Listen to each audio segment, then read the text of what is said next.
Ben Owen, Shawn Ryan. welcome back, man. Thanks for having me, dude. What's 777? So, 777 is the address of what is going to be our treatment center. 777 South Main Street, Memphis, Tennessee. Oh, shit. Perfect number, isn't it? It is, man. I just love it. I love it. That's awesome. A direct result of our last episode. That's all. Is that the school? No, so it actually was opened up as a brewery right after World War II, and then it was a bunch of recording studios. Like some pretty big names have recorded there. It's in Memphis. And the couple that owns it had a son die from a fentanyl overdose. A dear friend of theirs who happens to be a cop in Memphis saw our episode, came out, started volunteering. We got to know him really well. He told the couple about us. We got to know them really well. And they're like, hey, we got this building that you need. And so now we have it. Congratulations. Thank you. So you haven't heard from you in, about a year? And then all of a sudden I get a text of you on what looks like a little John boat that says you got arrested for trespassing on Epstein Island. That's right. What the fuck? What? So What? oh, gracious. Give me a brief summary and then I'll intro you. So a brief summary. All right. Well, as brief as I can make it, you have a lot of really cool people that watch your show. And after our episode, a lot of those really cool people, most of them in law enforcement, started reaching out to me. We can get into the details of what all has transpired since then. But one of the results of that episode was that this dude, Ryan Dalton, former State Department diplomatic security special agent, who is behind the website EpsteinIsn'tDead.org, was made aware of who we are and what we do. He had this idea to go down to Epstein Island to get eyeballs on it again, to raise awareness. And he hit me up. Actually, he hit me up before he had the idea of Epstein Island, just wanting to know if we would be willing to help him run the open source intelligence investigations tied to his website. And, for context, I'm not convinced Epstein's alive. I'm definitely convinced he didn't leave that jail cell a dead man. I don't know that he's still alive. I am convinced his network is very much alive and operating, though. Something that large doesn't just die because they say he died, and one person got arrested. Like, that's not how this works. Yeah. So, is it weird that one person got a biggest sex trafficking, most elite sex trafficking ring in the world? With two arrests, one incarceration, yeah. Ghislaine Maxwell. Well, now 3. I got arrested. So, not for sex trafficking kids. Now let me correct. Yeah, let's be clear on that. I got arrested for trespassing on Pedophile Island, which is weird because nobody's been arrested for being a pedophile on that island. Well, they're all being protected by the President of the United States. Yeah, or somebody. Or multiple, or presidents. Somebody that's controlling him. Yeah, there's definitely some weird stuff going on, man.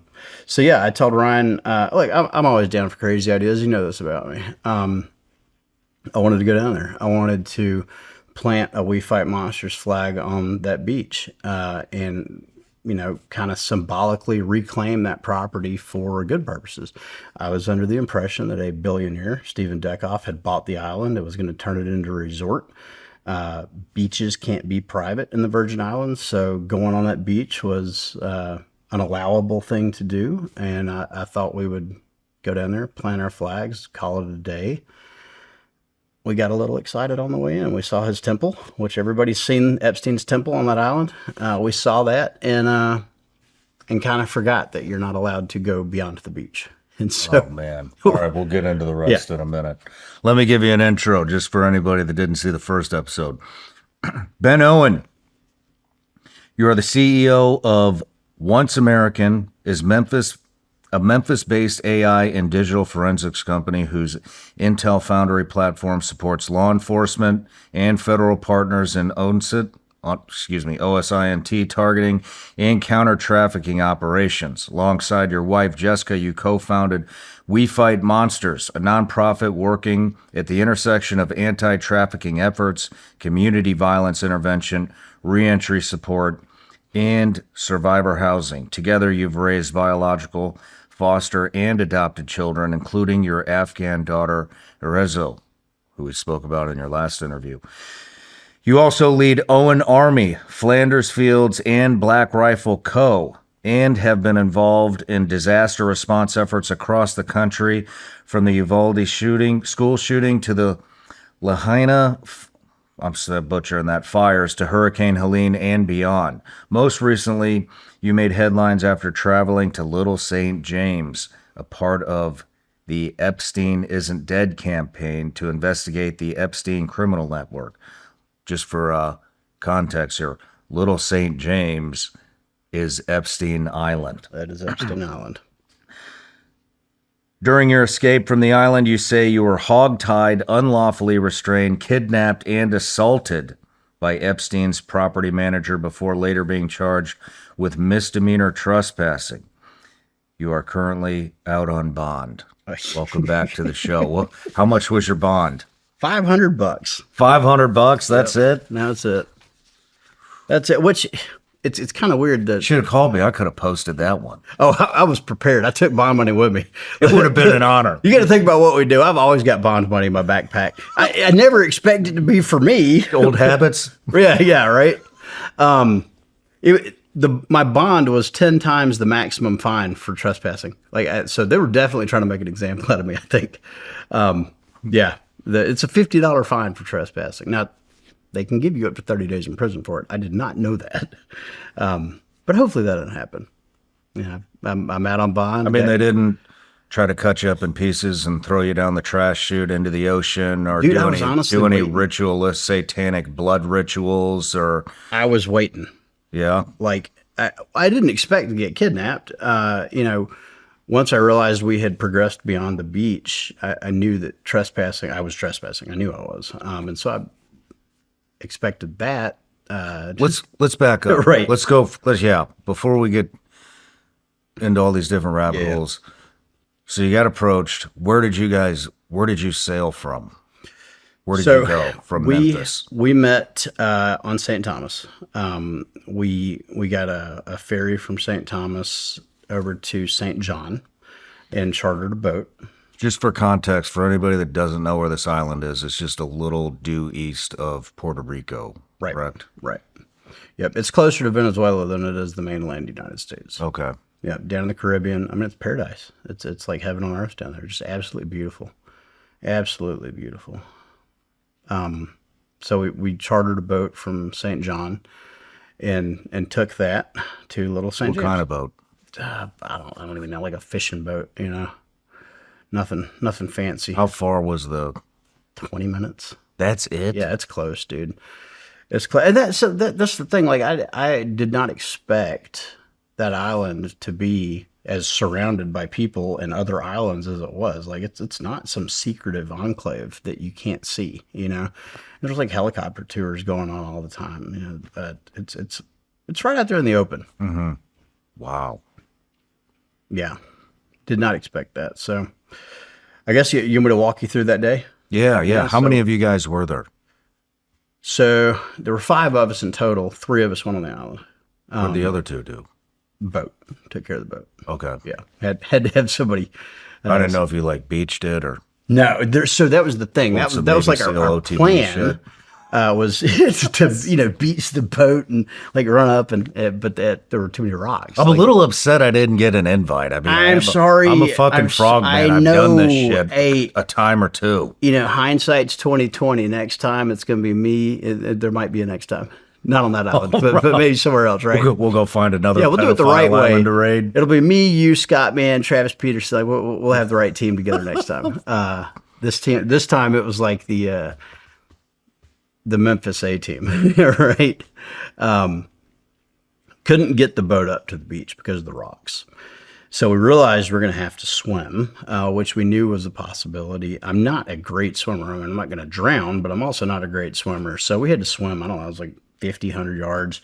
And our plan was still to plant the flag. So I'm swimming with this 20-foot collapsible flagpole and boots. And I'm already not a great swimmer. So by the time I get to where I can even stand up, I'm done. It's over with.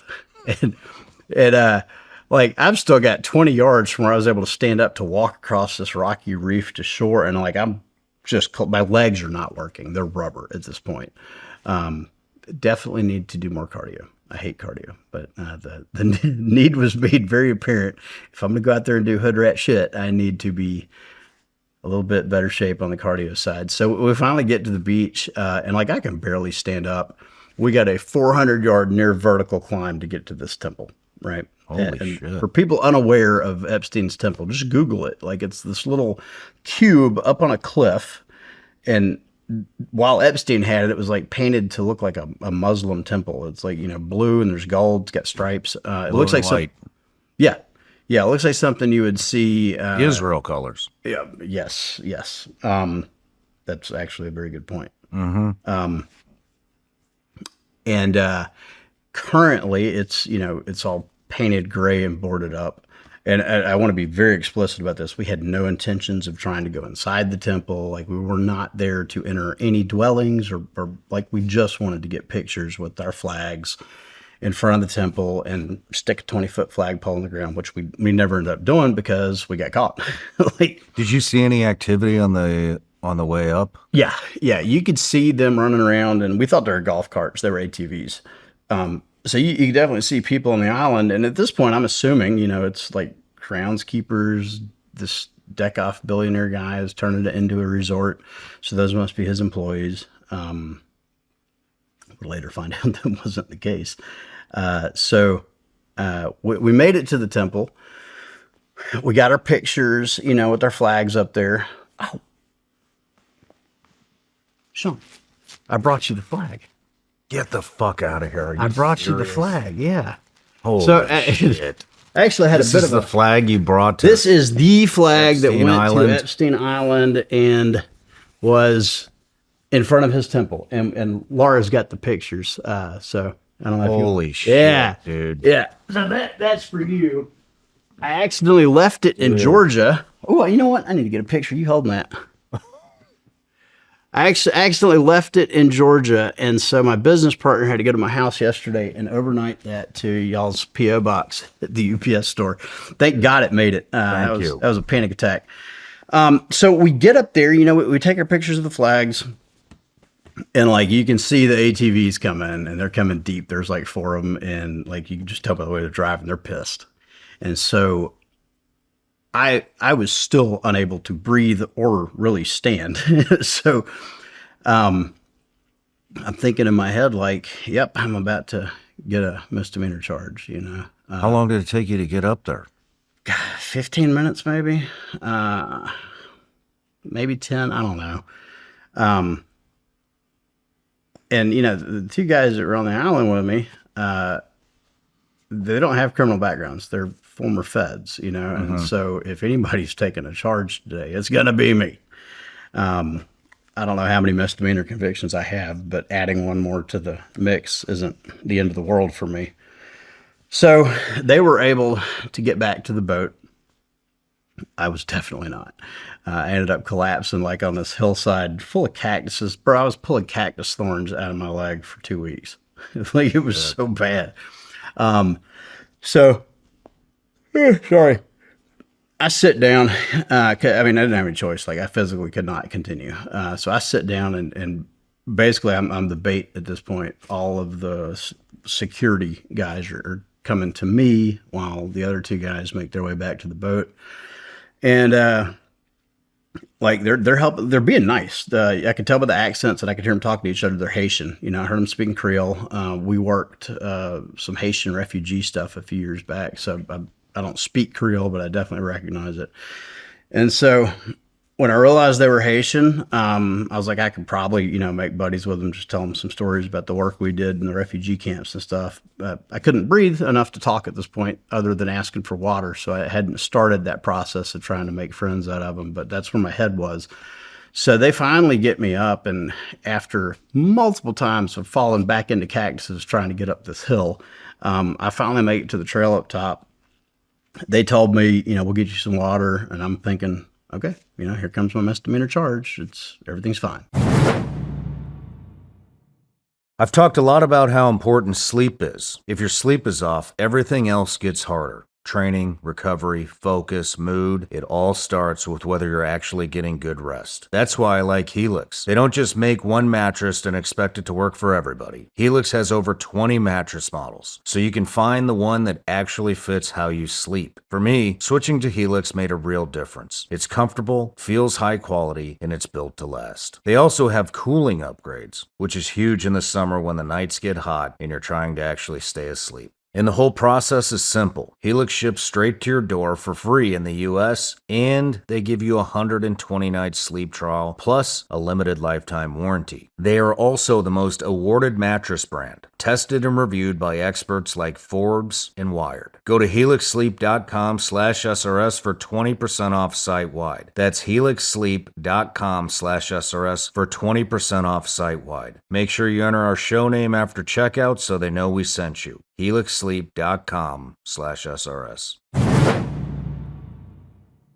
Want more from the Shawn Ryan Show? Join our Patreon today for more clips and exclusive content. You'll get an exclusive look behind the scenes where you can watch the guests interact with the team and explore the studio before every episode. Plus, unlock bonus content like our extra intel segments where we ask our guests additional questions, our new SRS on-site specials, and access to an entire tactical training library you will not find anywhere else. And the best part? Patreon members can ask our guests questions directly. Your insights can help shape the show. Join us on Patreon now, support the mission, and become part of the Shawn Ryan Show's story. When we get to the pathway, another ATV pulls up, and it's this black female driving it, and there's water. And I'm like, thank fucking God, dude, because I thought I was about to die. And so I grab water. She knocks it out of my hand. I mean, like, violently knocks it out of my hand. And then she grabs the rest of the waters in the ATV and throws them down a hill. And I was like, I might have a problem now. It became quickly apparent that she's calling the shots, and everything those guys had just told me is bullshit. So I go to sit down in her ATV, which she told me to sit down. And then she tells the Haitian dude behind me to tie me up. I'm like, well, this is odd. That's not normally what happens when you're, trespassing. And they have guns? Nah, they didn't have guns, but like, I was so gassed, there was no resisting, even if I wanted to, man. And plus there's, 6, 7 of them and one of me. So even if I had energy to resist or flee, I don't think I'd have done it at this point. I also had no idea what was about to happen. If I had known what was coming, I would have found the energy to somehow resist or run. So the Haitian that tied me up was the one I had started trying to make buddies with. He's sitting behind me, and he's, through the little gap in the seat, just puts a rope kind of loosely around my hands. And so I'm like thinking, it's at the end of the world. It's no big deal, whatever. I'm going to, wait on the police to come, and no big deal. And so she drives us down to the dock, and I know now who she is. Her name's Emery Polion, and I'll explain more about who she is here in a bit. They drive us down to the dock. Once I'm at the dock, this Hispanic dude comes up and tightens the ropes on my wrist behind me, and then they tie me to a pole on the dock, and then he ties my feet. And I'm like, this is getting weirder and weirder, right? But in my mind, I'm sitting on this dock waiting on the police, because the police have to come to the dock to get me, right? And I'm expecting, police to come, give me a misdemeanor citation. I'm trying to figure out, like, well, how am I going to get back to St. John? I don't have a phone. I've got nothing. I have absolutely nothing on me. I've got boots and my We Fight Monsters bathing suit. I didn't even have a shirt. And it was hot. Like, I was roasting. Emery gets a phone call about this time. I've probably been... Who? Emery, the black female that was driving the ATV. So I've probably been tied up for about an hour, maybe 30 minutes at this point. I don't know. Time was elusive. I was definitely, heat exhaustion was setting in. I was dehydrated as hell. I'd inhaled a bunch of seawater on the way up. And then obviously that huge physical exertion trying to get up there and then get away. She gets a phone call, and she answers on speaker and calls the woman on the other end Mom. And I'm like, that is very strange. What is going on? And mom tells her to duct tape me and put me in the dungeon. And I'm thinking in my head, that what an awful choice of words for somebody who works for a billionaire trying to rebrand this island from what it used to be. Why would you call it the dungeon? That is a strange thing to say. And wow, that's strange. Her mom? Right, her mom. And I'm thinking in my head, like, this lady's just trying to scare me. And, you know, they're taking pictures of me the whole time, and I was not about to let them know I was freaked out. So I would smile at them, like, you know, I'm trying to irritate them a little bit, but also let them know, like, I'm good.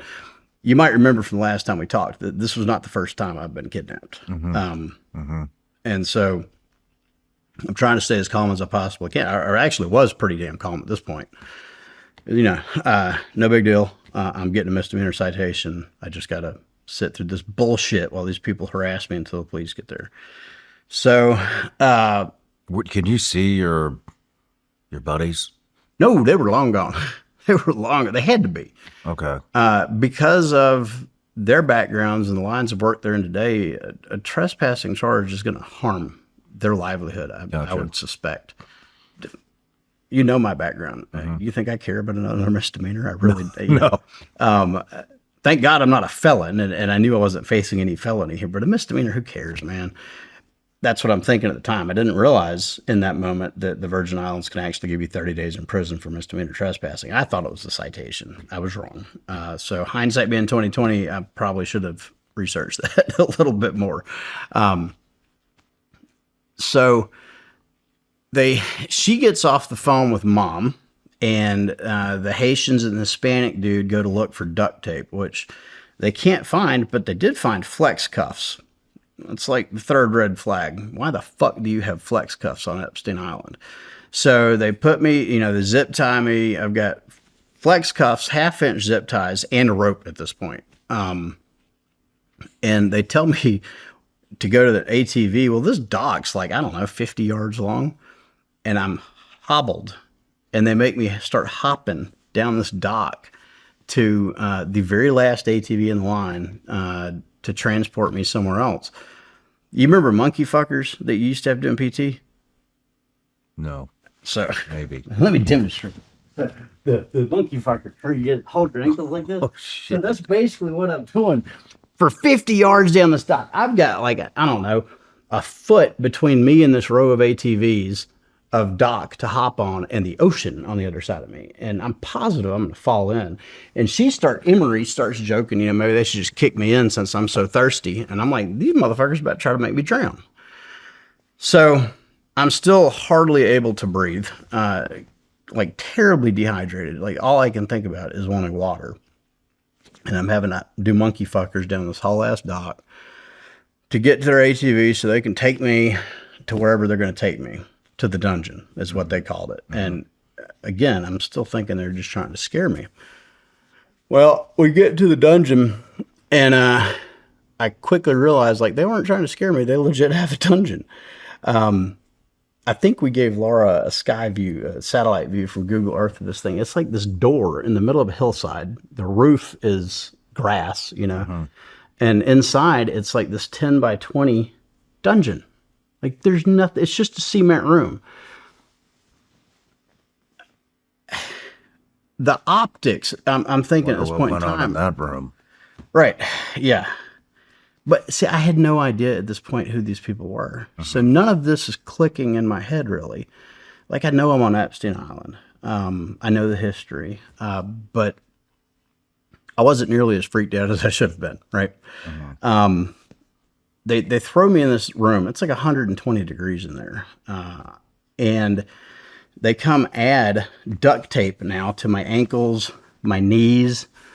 Mom calls again, and they keep answering this bitch on speakerphone. I'm positive they're trying to like psyop me and terrify me even more. And she tells them to make sure I'm in the corner of that room so that the breeze from the doorway cannot reach me. And I'm dreading that happening because the breeze felt like the only thing that was keeping me conscious.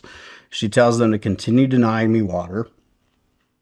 I hear her say over the phone, if it was up to me, I would just shoot every one of these motherfuckers. The Haitians keep referring to the woman on the other end of the phone as the owner, the owner, the owner. Emery leaves. I'm trying to talk to the Haitians, like, please get me some water. Please get me some water. And they're like, look, if you think this one's bad, just wait till the owner gets here. So repeated references made to the owner. So I'm still thinking like the owner is Steve Deckoff, and maybe they're talking about his wife or something. I don't know how many hours have passed at this point, but it was a bunch. Finally, the owner shows up, who I later figured out was Mom, who was on the phone with Emery every time. She comes, like, Emery had come back and given me water. Like, I had been trying to work, my magic on human connection with her and the Haitians this whole time. And I think it finally started paying off a little bit, because she did come back with ice cold water. And, she poured it in my mouth for me. And it was like a different persona than the Emery that had me down there, near the beach. Like, you could tell she was angry as shit in the beginning.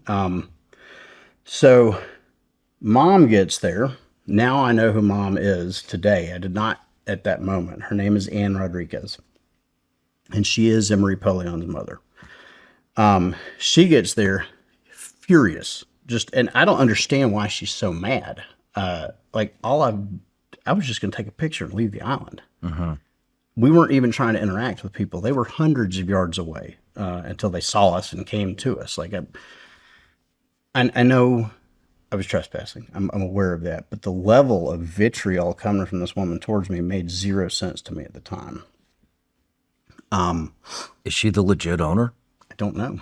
We'll get there. No, let's get there now. I'll tell you who she is. She was Jeffrey Epstein's property manager. In other words, how do you know that? The files.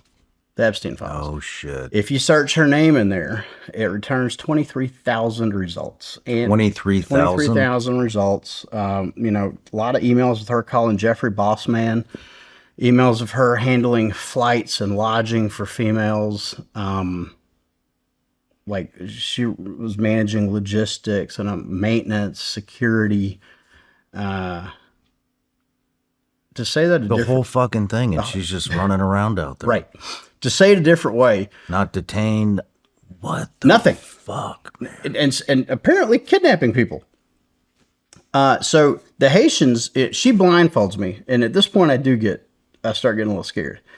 I may have watched an ISIS beheading video or two too many, because when the blindfold went on, I was like, fuck, I'm about to get executed, and more time passes. At this point, panic sets in, because I'm convinced they're going to kill me. I still don't know what I just told you. I don't know that she's Epstein's property manager. I don't know that Emery Polion. I don't know any of that at this point. I just know I'm tied up in a room that this lady calls the dungeon. Side note, the woman that ran the island for Jeffrey Epstein called that the dungeon. That's scary. Mm-hmm. That's scary. Mm-hmm. So I don't know how much time has passed. Several hours I've been in this dungeon. I hear the door open. I hear a camera start clicking. And now I'm convinced here comes the beheading. They're going to record it in 4K. And hand goes in the back of my head and rips my blindfold off. I'm like, yep, here it comes. They're going to take the blindfold off and just cut off my head, And instead of that happening, I'm looking at a Virgin Islands Police Department detective with an evidence camera. And I just got the biggest shit-eating grin on my face. I was like, I am so glad to see you. Knowing I'm probably about to get arrested, but God, I was glad, because whatever has been happening is finally over. So I thought. I hear a lot of commotion outside the dungeon. The cop with the evidence camera has stepped out asking somebody, can they come cut me loose? And this dude charges into the dungeon, young black male, and just runs up to me and smacks me on the side of my head, closed fist. I'm lost. The police are here. This dude's hitting, like, what is going on? So I got all these thoughts going through my head, like, oh my God, are the cops in on it? Like, well, what is actually going on right now? Instead, the cops grabbed him, dragged him out. All right. I hear Emery screaming outside, it wasn't him, it wasn't him. I thought she's talking about the dude that just hit me. She's actually talking about me. because what I forgot was that I heard her screaming over the radio earlier that somebody had pushed her down on the beach. Now, I didn't see that because I was detained by the Haitians, and we've actually got the receipts. I don't think anybody pushed her down, but Paul, who was apparently her boyfriend, thought I was the one who pushed her. She's pregnant. I'd have hit me too. Like, I'd have hit me in front of the cops even, you know?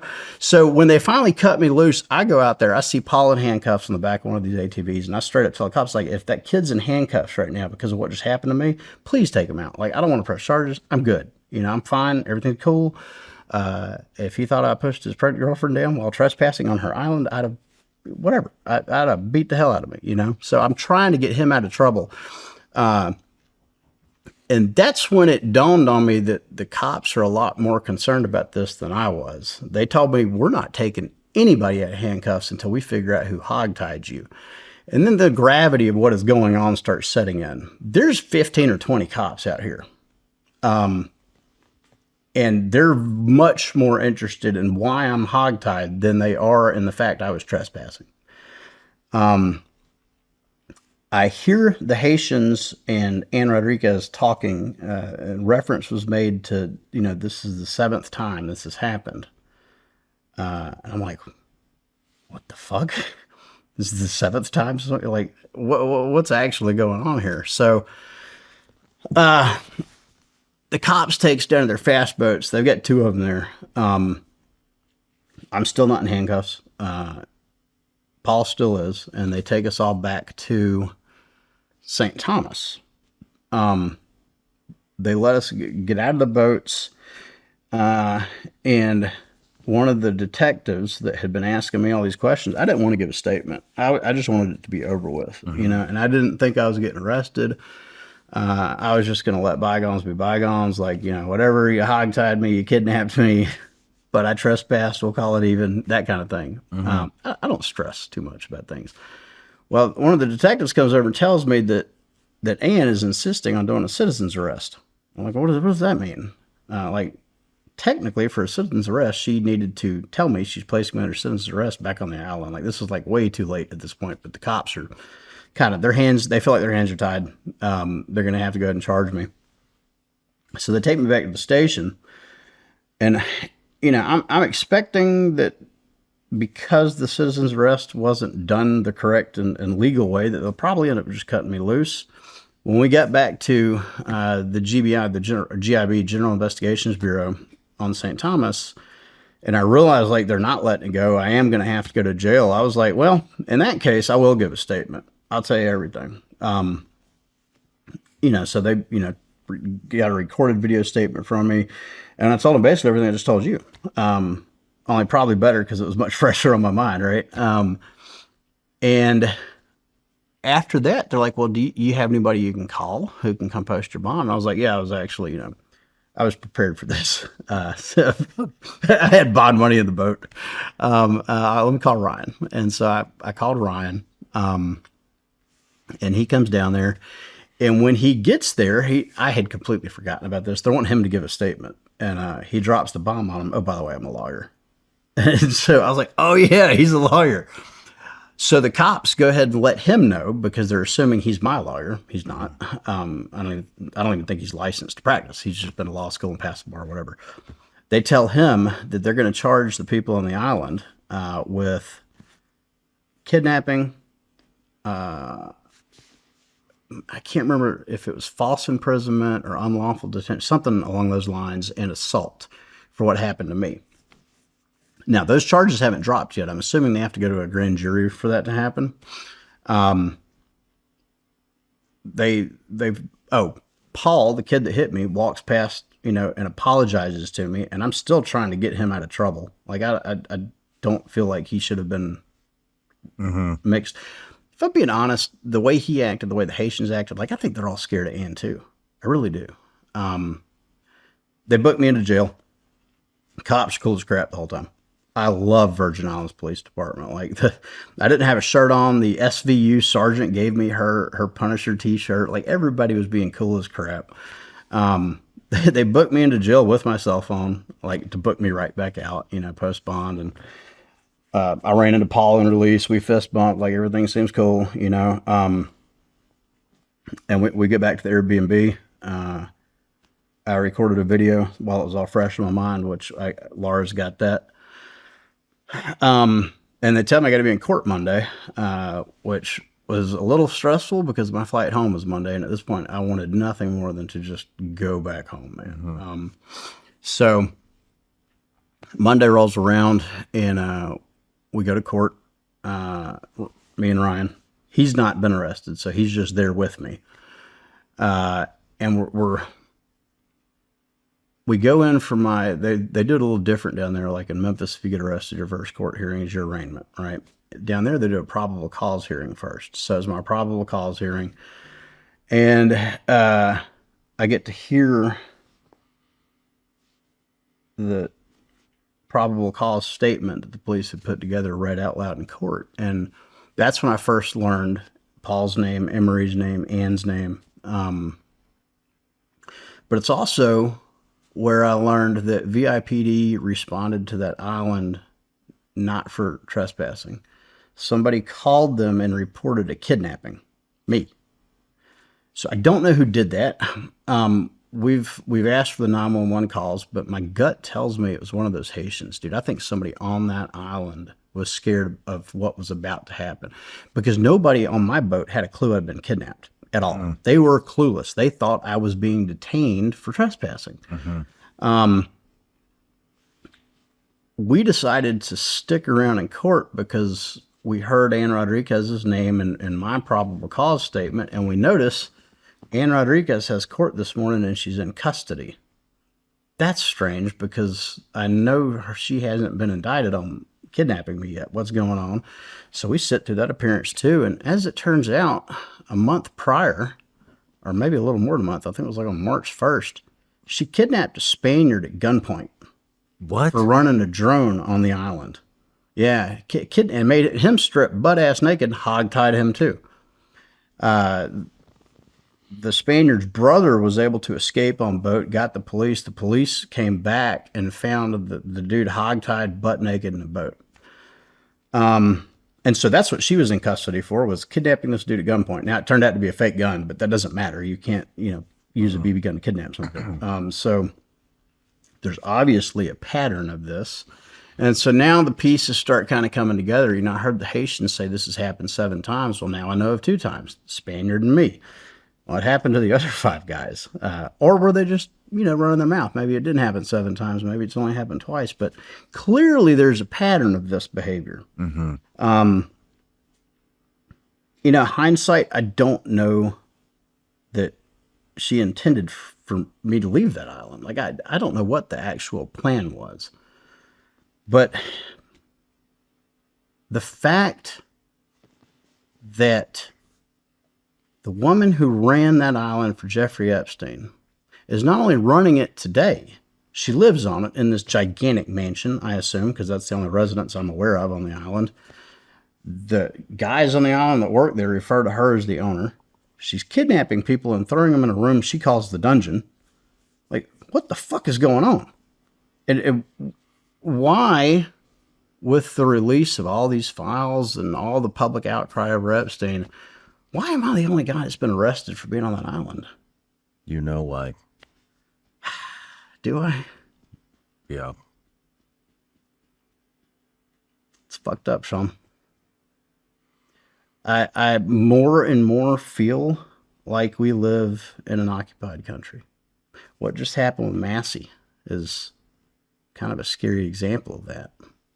I mean, Joe Kent's resignation. AIPAC's literally bragging about buying that election. 100%. We're an occupied country. Yeah. There's no other way to look at it. There's no other way to look at it. And that begs the question, like... Our president is saying he has a 99% approval rating in Israel. What's he got? Like, I think it's down to like 30% or something. I mean, I got to check, but we check it on the break. It scares the hell out of me, It scares the hell out of me. Then they sued me. What scares you about it? What scares me about it? I have 9 kids that have to grow up in this nation. I have helped I don't even know how many people at this point escape a life of addiction so that they're able to become functional members of society again. And what is the society that they're coming back into? It scares me. I'm a grandparent. Scares me too. I love the America I grew up believing in, and I don't recognize it anymore. We talk a lot on this show about how important it is for the military to modernize faster, because there's no shortage of good technology being built in the private sector right now. The problem is getting that technology into the hands of the people who actually need it. And from everything I've heard, working with the Department of War can be incredibly difficult. Most companies have no idea who to talk to, where the real decision makers are, or how to actually secure funding. That's where SBIR Advisors comes in. They've built a team of over 60 former acquisition officers who understand how that system actually works. They help companies find the right buyers, find funding, and write winning proposals so they can get on the right contract fast. Since 2020, they've helped small businesses win over $600 million in government contracts. And what I like is they're a veteran team focused on getting better technology into the hands of warfighters. If you're serious about selling to the Department of War, go to SBIRadvisors.com. That's SBIRadvisors.com. And if you mention my name, you'll get your first month free. Do you think the America that you grew up believing in was the real thing? At this point, I don't even know. And it honestly hurts me to say that. It hurts to think about it, you know? I have believed in American exceptionalism my entire life. And more I've started realizing that I don't think either political party believes in that. I think they view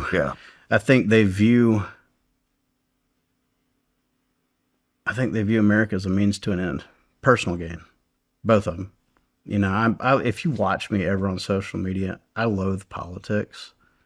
I believe in maximum rights for maximum people all the time, which I believe would just make me a libertarian. But like, I'm out there, you know, trying to save lives in some of the most impoverished communities in America. I'm trying to move the needle for marginalized communities. I've fought genocide overseas. You know, we've done all these things that end suffering. And what I'm seeing is that our own government seems to be fomenting suffering right here at home. Mm-hmm. Well, and abroad, obviously. But I'm just lost, man.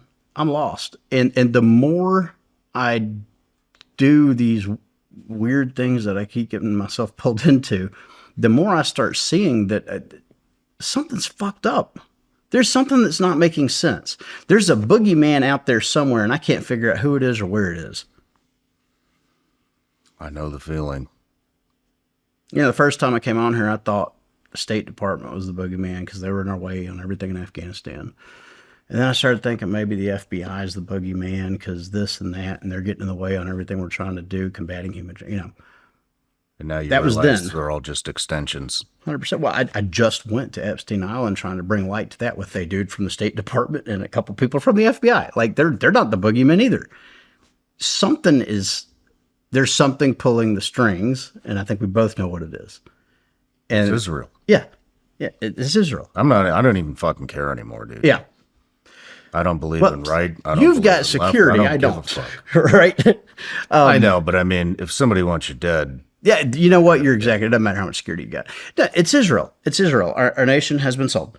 We are an occupied nation. And I honestly feel like Epstein is tied into that in a million different ways. And, you know, I don't know what I've stepped in. I don't. I'm a little bit scared. I don't regret it. I've gone up against our government before in the Afghan evac. You know, I've been in front of Congress and like straight up told them, you guys fucked up. You got a crackhead responsible for safe housing America's first interpreter in a global war on terror. If that doesn't show you that you fucked up and screwed up your job, I don't know what does. I've got no problem going up against our own government, but I don't know what I'm going up against this time. I really don't. I don't know if there's a billionaire on the other side of this. They've sued me now. Sued you? Yeah, they sued me civilly. The entity that owns the island, LSJVI LLC. And if that is actually owned by a billionaire, that's a terrifying thing that I'm being sued by a billionaire. The way the lawsuit reads, though, makes me wonder, is there actually a billionaire involved in this at all? Or is this all Ann Rodriguez? They accused me 30 seconds of Googling me or just asking their favorite AI could have prevented the absurdity that is their affidavit against me. They called me a very violent man. There's not one shred of evidence to back that up.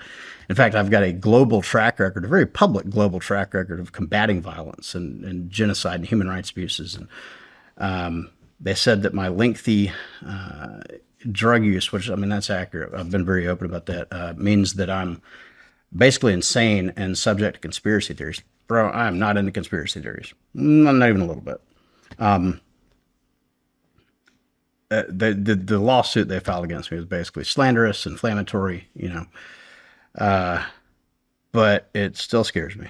Like, is there a billionaire behind this? Is Israel behind this? What am I actually getting myself into at this point? And I'm not afraid of taking on big issues. Your team saw that in Memphis. I will step in the middle of the biggest pile of shit on earth if I think I can make a difference. And so far, I've not found anything where I can't make a difference. And I think that's something intrinsic to all of us. We can all make differences in really big things. But whatever I'm in the middle of now, am I actually going to be able to make a difference? And what is the risk level I have just exposed myself to trying to do that? I saw an article today before we came here. I think it was the New York Post. A lady in somewhere in the Southwest, a journalist, ran a piece about Epstein's CIA ties. She just announced that she's leaving the country because she's been subject to DEW attacks. Now, is she crazy or is that real? I mean, it seemed like a credible outlet running the story, but that terrifies the shit out of me.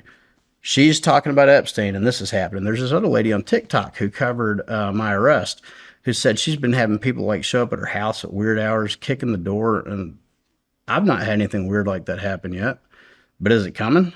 What have I opened my kids up to at this point by doing? And all I was trying to do was shed light on that damn island. And we have uncovered a hell of a lot more than we ever intended to.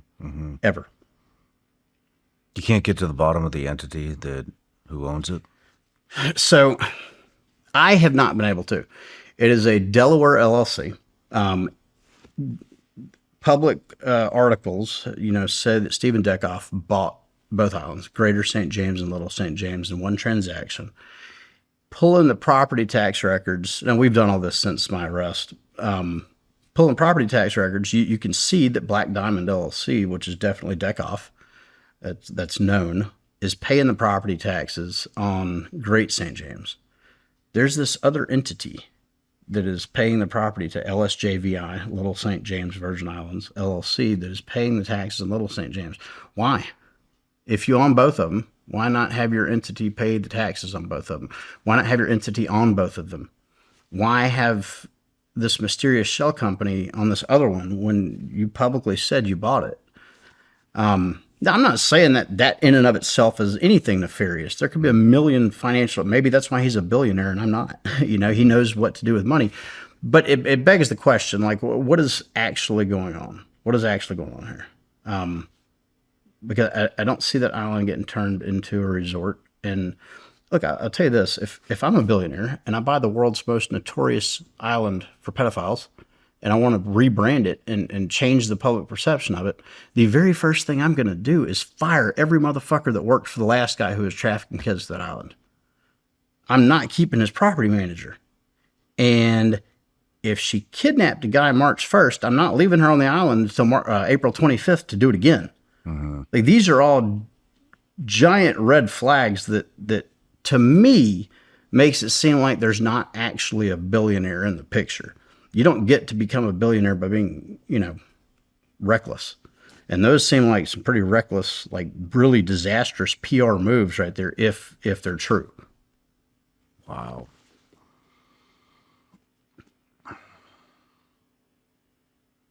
What are you thinking? I mean, honestly, and I hate to say this because of how hard I have fought to change the things that bother me. I think our nation's fucked. The Massey election, shocked me. Did not expect that. We've got good people in Congress. Ro Khanna, you've sat down, Ro. We've got Nancy Mace, Massey. There are good people trying. Not Massey anymore. I don't know, man. I don't know. You don't think any of them are good? See, I think here's the difference between me and you. Every time I think somebody's good, right. I mean, and that is my perpetual problem. Just the other day, saw something else. It's just my default. I don't even like bringing anybody on anymore because I get it. I mean, that's yes. Do I think there are people good in there? Probably. You know what? But now let's actually like. I like Roe. I like Massey. I like. I don't know, man. I mean, because every time I vouch for somebody, I interview somebody. I don't really vouch. I was about to say, interviewing is not the same as vouching for somebody. I don't really vouch for anybody, but every time every time you believe it. Yeah, every time I believe in whatever. I just always wind up, it was just all fucking lies. It was all bullshit. Yep. They're all beating the same fucking drum. And that's it right there. And like, you just rattled one of those people off. I just saw one of those people that you rattled off do a tweet. We're not sending our money anymore to Somalia. We're not going to send it to Russia. We're not going to send it to China. Yeah, we are. We're not going to send it. Yeah. And... Damn it. And I looked under there. Do you know Nick Fuentes? Oh, yeah. Nick Fuentes leaves a comment under there. He goes, I think you may have forgot one.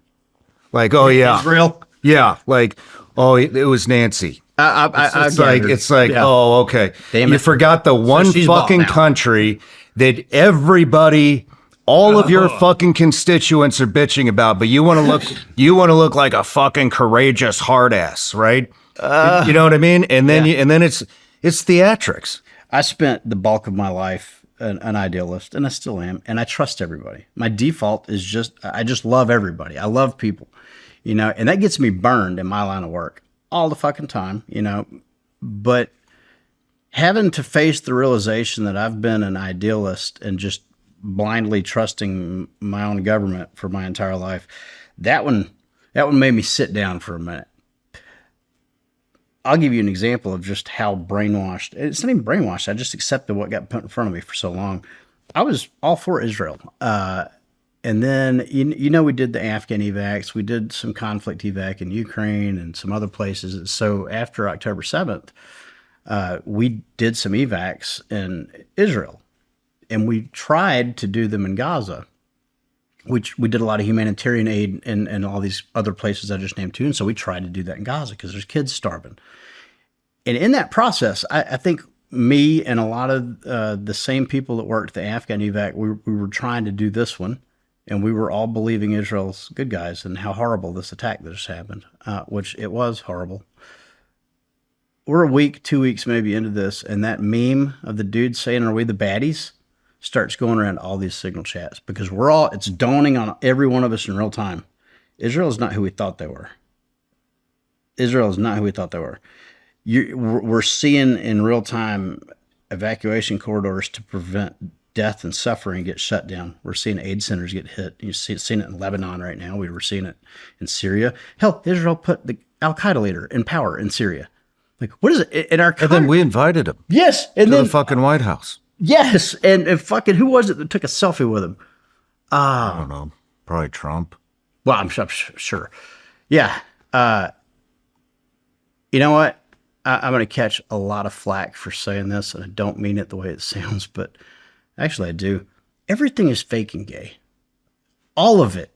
Everything that is getting pushed down our throats from almost every legacy media outlet, everything. what you just told me about Mace is a great example. I didn't see that, and it honestly, It's a fucking joke, dude. It's all Like, fake and gay. Well, you know what? Are you a Christian? Absolutely. Okay. That's what I think's happening. I think Spiritual this warfare? is the same fucking government that, you know what I mean? The same fucking government that happened when 9/11 happened, when Yep. we were growing up and all this shit. And now there's a veil being lifted. All these, I mean, nobody's, look, how much shit has the Clintons and the Trumps talked about each other? How much shit have we heard from Donald Trump saying, I'm going to fucking drain the DC swamp? Oh yeah. Bro, the DC swamp just got handed to you on a silver platter. They're a bunch of pedophiles. Yeah. It's in the Pizzagate shit. It's in the Epstein. It's in everything. There you go. There you go. Now you can drain the swamp. Is he going to drain Nothing's it? happening. Fuck no, he's not going to Nothing's drain happening. it. Because he is the fucking swamp. He's in there with all the rest of them. They're all buddies. And this veil's getting lifted. And, you know, what does Christianity say? Don't idolize. Don't idolize it. Yeah. Period. Well, we've And that is- idolized George Bush. We've idolized Obama. We've idolized Biden. We've idolized politician Trump. worship. We've idolized all these fucking people. Yeah. You know what I mean? And now this veil's being lifted. These are the people that you've idolized. Mm-hmm. This is what they've done. Exactly right. This is how they live. They live by a different set of rules. And That's what's happening. It's all being unveiled. And we're seeing this is why you don't idolize fucking human beings. Bingo. And you're seeing it happen not just with politicians. You know, it's the athletes. Watching grown men almost fetishize a politician is the most bizarre thing in the world to me. It's even weirder than idolizing athletes. And more I am seeing that veil being lifted. I think it's why a lot of my content is going viral lately. You know, everybody is starting to realize that there is a war going on, and it is us versus them, but it's not the us versus them everybody thought it was. You know, our nation is rotting from the top down. And I think, Xi just said we're a fucking declining nation. Trump agreed with him. right. Because we are. We are. We declining absolutely are. And I think it's going to continue declining as long as we look at this as though one side or the other is going to fix it. Like I'm watching perfectly rational human beings trash brilliant solutions because it came from the wrong team. That's fucking retarded. It's on. I really do think it's on purpose. It's got to be.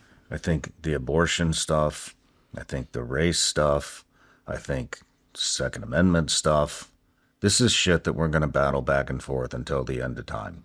It is because we're being pushed. It because This false- It keeps us in the loop. We're being pushed how everything has to be just two choices, black and white. You know, either you're pro-abortion and you want to murder babies, or you're anti-abortion and you want, you know, women to die in childbirth. Those aren't the only two fucking options. We can accept that abortion is tragic and should be limited, but is sometimes necessary. That's not the point. Like these people don't, dude. We have Lindsey Graham in there who has no fucking kids. Why does that guy give a shit what happens to the country when he's fucking dead? He has no kids. He has no fucking future. There's no lineage legacy to look out for. Yeah. How the fuck did that guy get elected? South Carolina? It's a great I question. mean, whatever. He's one of however many of the same. Yeah. You know, I think we're leading up to a holy war. Oh, It's not going to be fucking nations. Yeah, I mean, I want to be solution based. I think there's a way out of this, but everybody's got to be on the same page. well, and you just hit the nail on the head. That is the way out of this, is we have to all come together as Americans and realize, like, Well, I will say that Israel is the one thing since 9/11 that I've seen everybody rallying around. Mm-hmm. Get off our fucking tit. yep. We're tired of paying for your fucking education. We're tired of paying for your universal health care. We're tired of paying for your fucking Iron Dome. We're tired of paying for your fucking missile defense. We get shit. We are a fucking cow pasture for Israel. We're tired of fighting your fucking wars. We're tired of dying. for your fucking causes. And everybody sees that the United States of America is nothing but a fucking cow pasture full of cattle to fucking send tax money and fight their fucking wars. Everybody fucking And knows. apparently protect their pedophiles. Everybody knows. Except, I don't know, a portion of the baby boomer generation. Hey, you know what? I'm actually glad you brought that up. I'm on a group text with a bunch of evangelicals, baby boomer men. And this topic actually, I don't know how I ended up there. This topic actually came up the other day.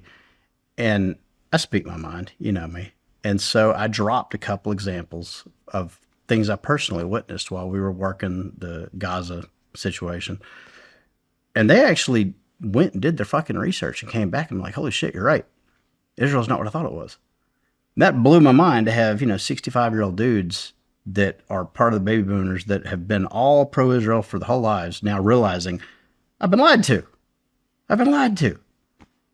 And I think if we could get more Americans to wake up to that fact and recognize that we've been lied to, that we've been presented false, two-choice narratives where there could be a third option. Actually, the reason we're sitting here is a great example of that. We were told Epstein killed himself. And then this huge fight breaks out that, no, Epstein didn't kill himself. We never got to consider that third option. Maybe the motherfucker left that jail cell alive. And I think that's probably how Israel, the mainstream media, our federal government, that's how they have been keeping us so divided, is that we're given two choices to argue about. Meanwhile, there's a third option that's reality out there, just like the example I just gave with abortion. We're faced with this, it's just one way or the other, and we don't even get to consider the third way. It's the Second Amendment. One way or the other, don't consider the third way. And so many things tend to exist in that gray area. They have to have those to keep us polarized, to keep us fighting. Yeah, the bullshit that I've seen play out online between blacks and whites blows my fucking mind. I haven't seen anything about that in a long It's right. No, that's dead. That's a dead argument now. But it's a great example of the bullshit because you guys got to see it when you came to Memphis. It's not real. You go to the worst streets in America. There's nobody gives a fuck. That is one of those problems that really only exists in people's heads and online. It's manufactured. It's manufactured. Manufactured hate and division. And that same playbook keeps getting used for every major societal issue. It keeps people in the loop, but the loop is dying. I think it is too. The loop's going to die with the baby boomer generation. I mean, 85%, I read this, 85% of Gen Z is tired of the bullshit with Israel. 85%. 85%. Yeah. I think Gen X, that's probably, how old are you? Are you a Gen X? I'm right there on Yeah, the you're like me. We don't know if we're Gen X or millennial. yeah. But 55% of Gen X tired of the bullshit with Israel. I can't remember millennials. I think it's 65%, 70% or something, but it's getting over. More and more. It's over. Yeah, it needs to be. It's reached its going to die with the baby boomer generation. That they're the last supporters of this shit. Now, whether anything changes or not, who the fuck knows? You know what I mean? But an entire new party has to be elected. It has to be elected all at once. I talked about this with Cenk Uygur. How do we make that? And that's why, like I really do. I like Roe. I like Eli Crane. Me and Eli have. I even hate saying that. We have wildly different opinions. Yeah, fucking wildly different opinions than everybody I know. And that's okay. Yeah. But Eli's kind of on the other end of this, I think, maybe. But you know what? Like, that's a guy that emails his constituents and they tell him how to vote. And I don't know any other fucking politician. That is exactly how it's that. supposed to work. Exactly. And you cannot fault a man for doing what his constituents want him to do. Yeah, that's literally his job. Yep. And yeah, I really like Massey. There's a couple other people that I think maybe there's some hope, but in order to create the new system, I'm sorry, everybody has to go. Everybody has to go. Every incumbent has to be out. There cannot be any remnants left. I could not agree more. It all has to happen at once. It can't be a fucking president. It can't be a senator here and there, a couple of it has to happen all at once, as much as possible, all at once. I know not everybody's up for election all at once, but there has to be some type of a uniparty, So where how do everybody we- how do comes we do that? together, and it is against the Republican Party and it's against the DNC, and it has to be and they have to run on the fact that we're going to amend the Constitution. These are the things we're going to amend. It's going to be term limits. It's going to be no more money in politics. Those are the first things you're going to do when you fucking pass. Insider that way, trading has to because it's go. going to get corrupted again. It's only a matter of time before it gets corrupted again. And so when that happens, they need to pass what we need them to pass, which are those two things, plus Immediately. probably a bunch more shit. But those are the two things. Like, first session after election, get your fucking asses in there, amend that Constitution. The end. Now we can go back to fighting about abortion and race and all the other shit. Taking care of term limits would stop the rot. I don't think that's it. I don't mean immediately. Yeah. And not by itself. We've got to stop the insider trading. We've got to stop anything that allows elected officials to profit from their position. Period, across the board. But I do completely agree. It's going to take a viable third I mean, it feels like there's so much truth right now being unveiled. Nothing's happening yet. I mean, even when I'm around my phone, I've always thought this, you know what I mean? Me and a couple of guys developed a whole application that we're unveiling later on. Hell yeah. For phone privacy and security. So that's how fucking paranoid I am about it, that I went out and developed my own damn app because of it. And it's going to be called Glacier, and probably be out by the time the show's out. But I don't even, I mean, every time I say something that I'm not proud of or that I may regret if it hits the public and I'm around my phone, I just look, I'm like, yep, that's going to get unveiled at some point in time. I'm being serious. I agree. Because I think truth is coming to the light. Now, it just depends on what we're going to do with it when we get it. Well, and that's the scary part. What if all the truth comes out and nothing changes? Nobody does anything. Then we deserve what we've got. And that's a sad thing to accept, isn't it?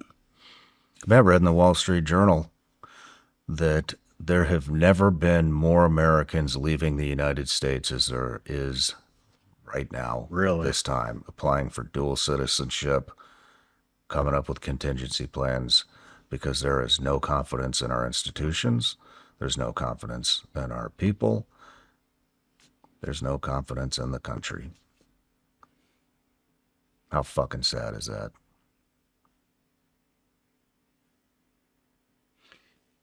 I've spent years arguing that Memphis, Tennessee is worth saving. I never thought I'd be having to have that conversation about this country. The people are worth saving. 100%. 100%. People are always worth saving. The government ain't worth a fuck right now. No. And hasn't been for a while. Probably since JFK. Yeah. And who killed Don't him? you think that's weird? Who killed him? Who killed JFK? Yeah. I mean, it's Where all the signs are pointing. Mm-hmm. I mean, Tulsi had the JFK files in her house. and they raided her. Supposedly they raided her. Right, She right. came out and said they didn't raid her. then quit. Then the next Yeah. week, she resigns. It's all fake and gay. What's real? There's your next T-shirt. That's the problem. I'm going to get canceled just for saying that. But it's true. It's true. I open my phone half the time and I'm blown away at how stupid the majority of people seem to be. And then I have to ask myself, is this real? Are they actually this stupid? Or is this another influence campaign being funded by some, and that's honestly, I think that's what a lot of this ridiculous stuff we see popping up online is. No, but they already came out. They're paying $70,000 a post, supposedly. Holy shit. Be pro-Israel, right? $7,000 a post. Did you know that? I did not know that. And that's our money, I'm sure, that we gave them. That they're I don't know where it comes from. I don't know who got paid. Who knows? That could be some AI fake campaign. I don't think so. Pretty much everybody I know knows about the $7,000 a post. But it's bad. It's bad. I mean, we got to throw the tweet up of AIPAC celebrating the fact that they bought an election in Kentucky. Yeah, A foreign you do need to throw that nation bought an is election. bragging about buying an election in Kentucky. Yeah. Not even hiding it.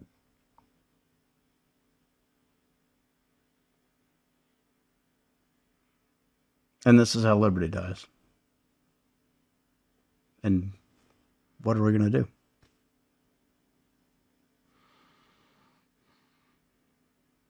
Like, I hate to feel so nihilistic about it, but I mean, there's all kinds of crazy shit happening. Just Yeah. our stance on the world, how fast it's changing.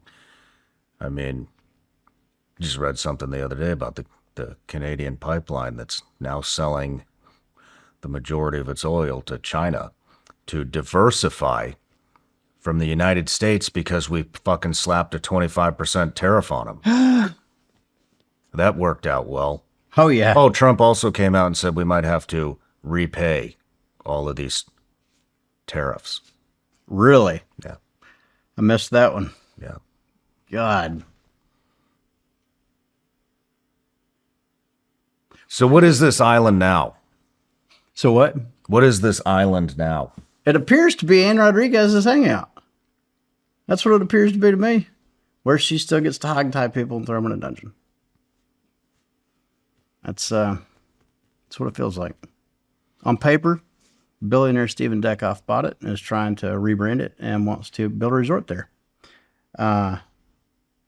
If that's true, I'm a little concerned about his choice of island manager. But I have a hard time believing that that's true. You know, I really do. Time will tell. Time will tell. Hiring is hard because you're not just looking for someone qualified. You're looking for someone qualified who actually wants the job. According to CNBC, nearly half of hiring managers say a candidate's enthusiasm about the job is the most important factor when considering them for a role. And that makes sense because the right person is not just checking boxes, they're bought into the opportunity. That's where ZipRecruiter comes in. If you're hiring for your business, ZipRecruiter helps you quickly identify the candidates who are not only qualified, but actually interested in the role. ZipRecruiter has a new feature that puts the most interested, qualified candidates at the top of your list, so you can meet the right people faster. And now you can try it for free at ZipRecruiter.com/SRS.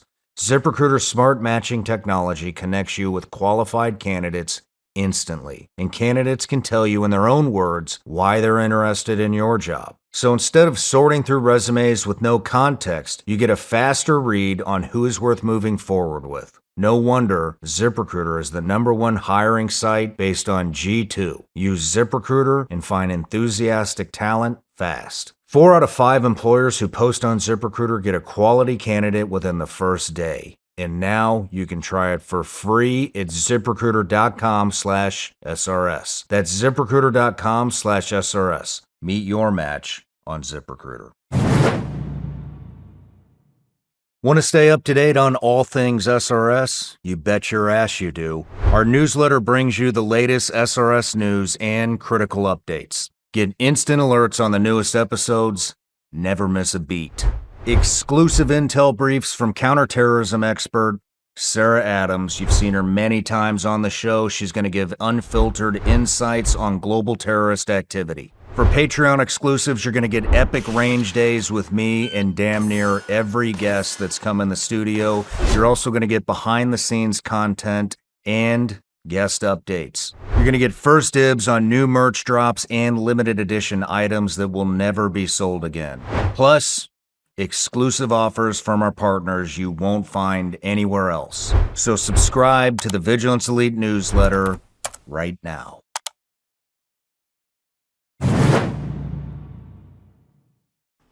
Ryan Dalton, Shawn Ryan, welcome to the show, man. glad to be here, man. Glad to have you. It's quite the adventure you guys have been on here in the past, the past couple months. It's been a wild ride, man. Yeah, no shit. Well, let me give you an introduction here. Ryan Dalton, you began your career as a human rights lawyer focused on combating child sex trafficking and dismantling trafficking networks. You co-founded Rescue Forensics, an intelligence platform that helped law enforcement recover more than 150 child victims. You later served as a special agent with the U.S. Department of State's Diplomatic Security Service and worked in crisis response and intelligence operations, supporting federal law enforcement and national security partners. Today, you are the co-founder of Closed Horizon, a platform focused on restoring integrity to information in an era defined by deception. Most recently, you were one of the men alongside Ben Owen during the Little St. James excursion tied to the Epstein Isn't Dead campaign. Ryan Dalton, welcome to the show. Glad to be here. So you were on this excursion with Ben. Yeah. So before we get into why you think Epstein is still alive, what prompted this? Yeah, we met you? Ben and realized that we felt similarly about this.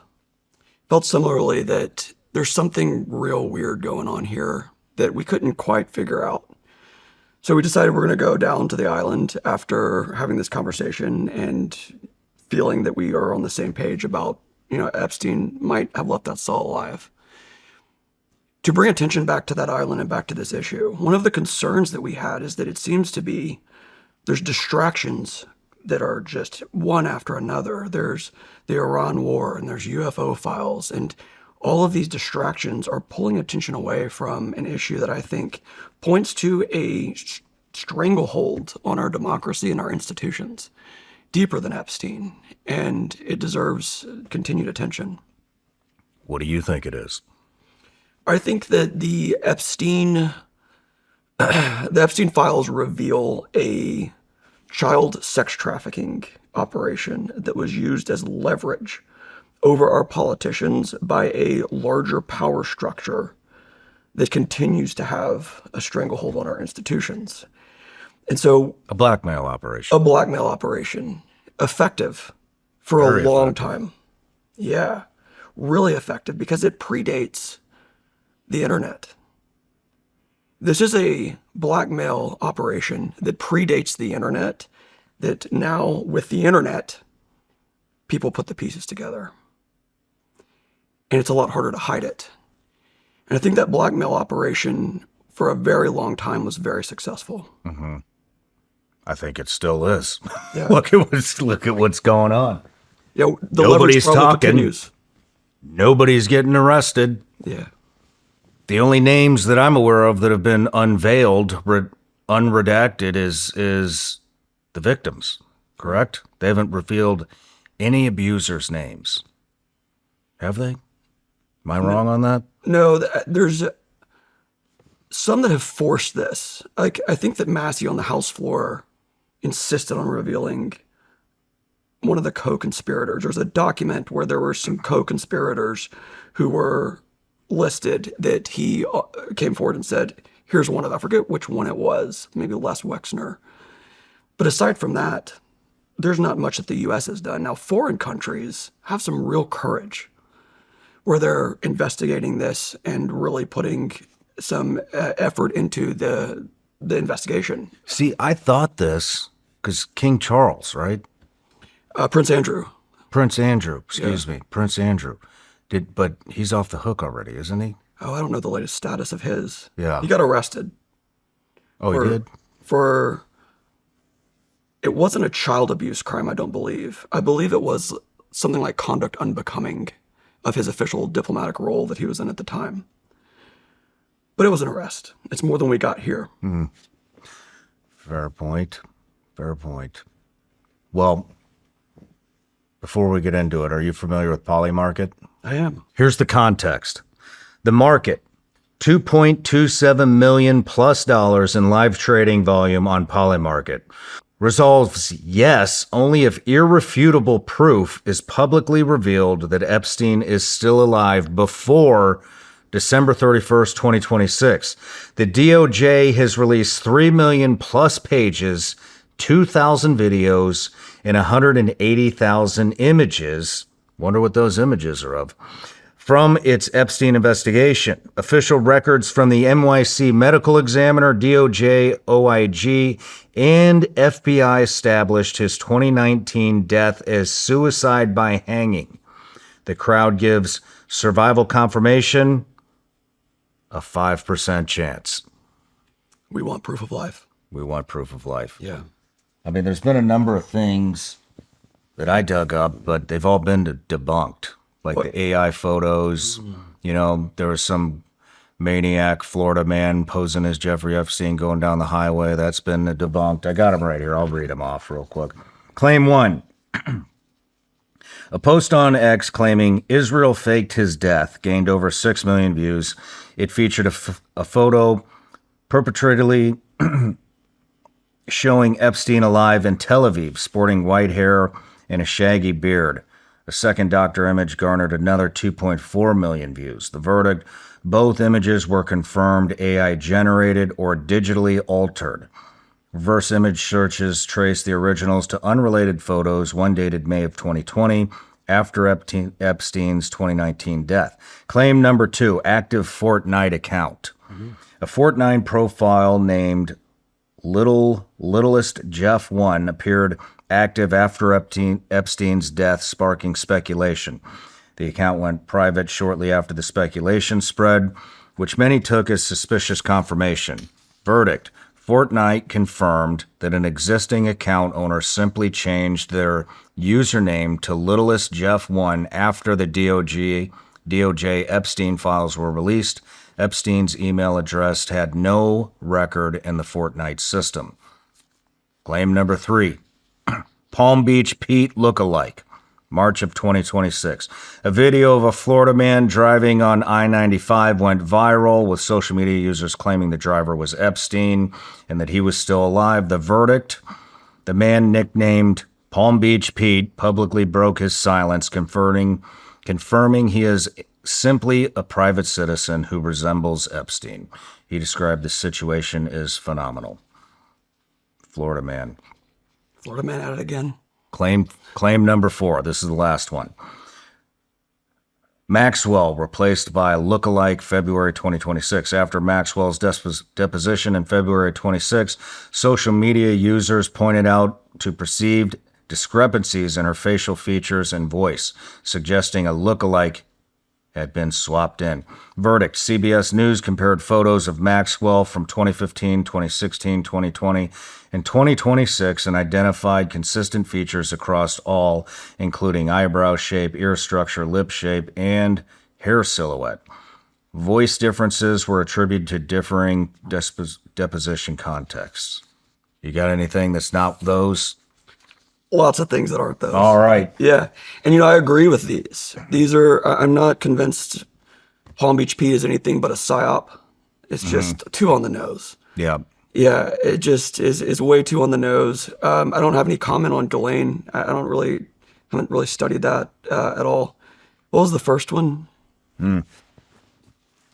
Oh, that was the AI photos. The AI. Oh, yeah. So we put together an evidence timeline that walks the reader through the evidence, and it has to meet a threshold for us. More likely than not, 51 to 49%. So what we've done is, in our disclaimer about how to read this evidence, is we've excluded anything that could be AI related. Anything that's post-AI era, we're not even looking at it. And the reason for that is how easy it is to fabricate evidence that can go viral. It's not persuasive. So what we've done is taken the information from the files themselves and look at the story the files tell. The files, court documents, depositions, OIG investigations. What story does the official release of the files tell the people who dig into this? And so anything outside of those bounds, we may supplement with a news article that confirms a statement, but we source all of this very carefully. where we have the claim and then the sources, and the claim and then the sources on each of these cards as we walk the reader down this, because we're making a really big claim. You can't do this halfway. There's no half measures on this one. Yeah. If you're making the claim that Epstein left that cell alive and you pull on that thread, it implicates larger power structures in our government and a deep level of corruption. Now, I just have one question. Why would anybody want him alive? What would the point of keeping him alive be? It can only bring risk. Yeah. So say that you are Jeffrey Epstein and you have a multi-decade blackmail operation going on. He was collecting blackmail when you had to put it on a floppy drive.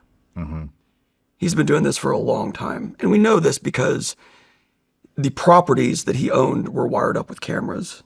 This is pretty well established, right? So he has this large corpus of video and photographic evidence on all the people that he could want to get these on: celebrities, politicians, scientists.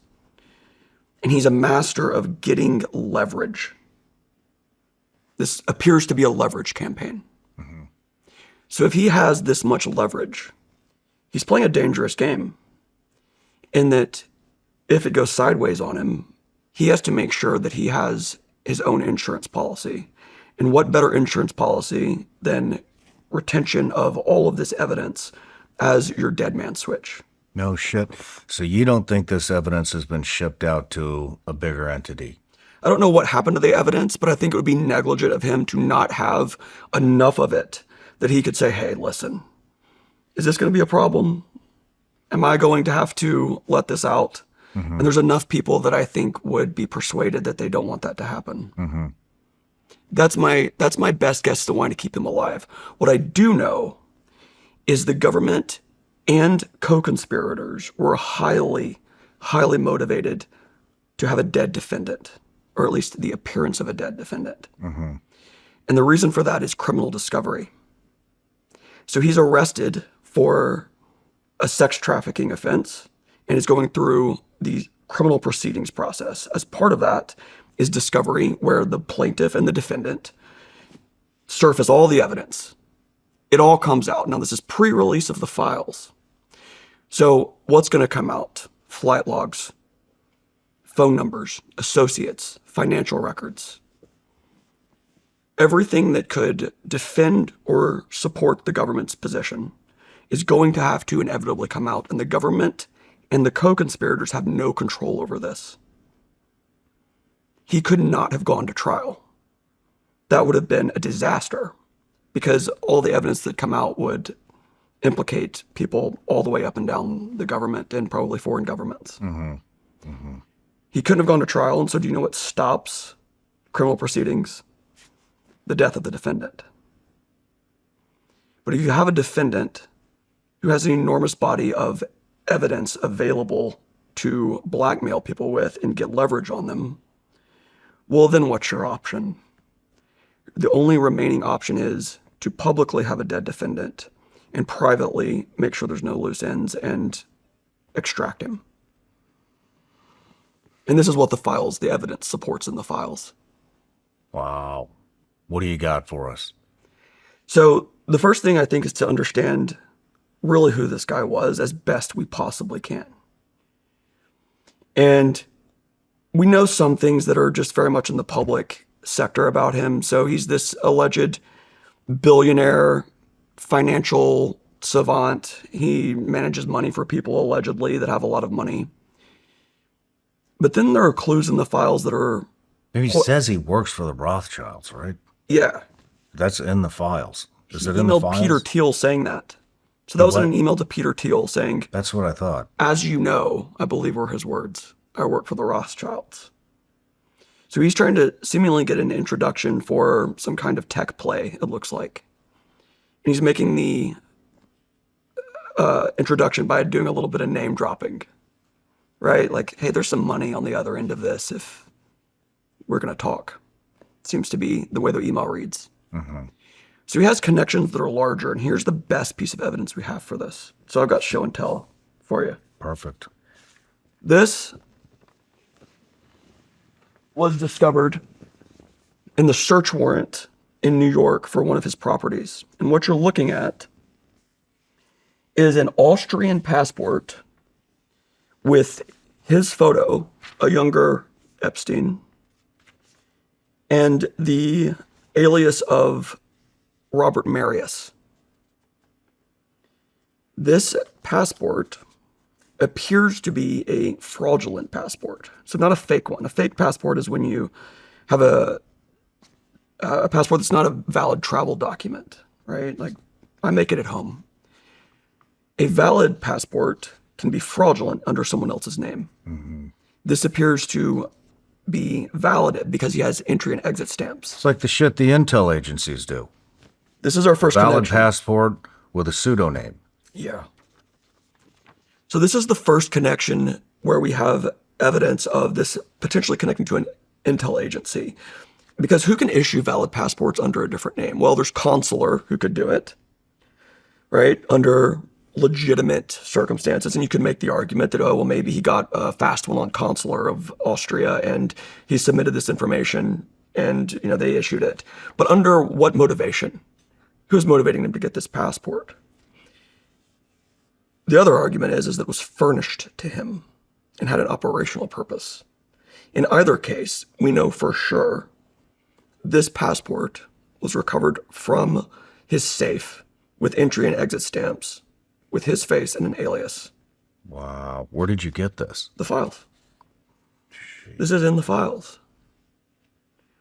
So everything I'm going to show you today, we've pulled from the files or public reporting that can be fact-checked.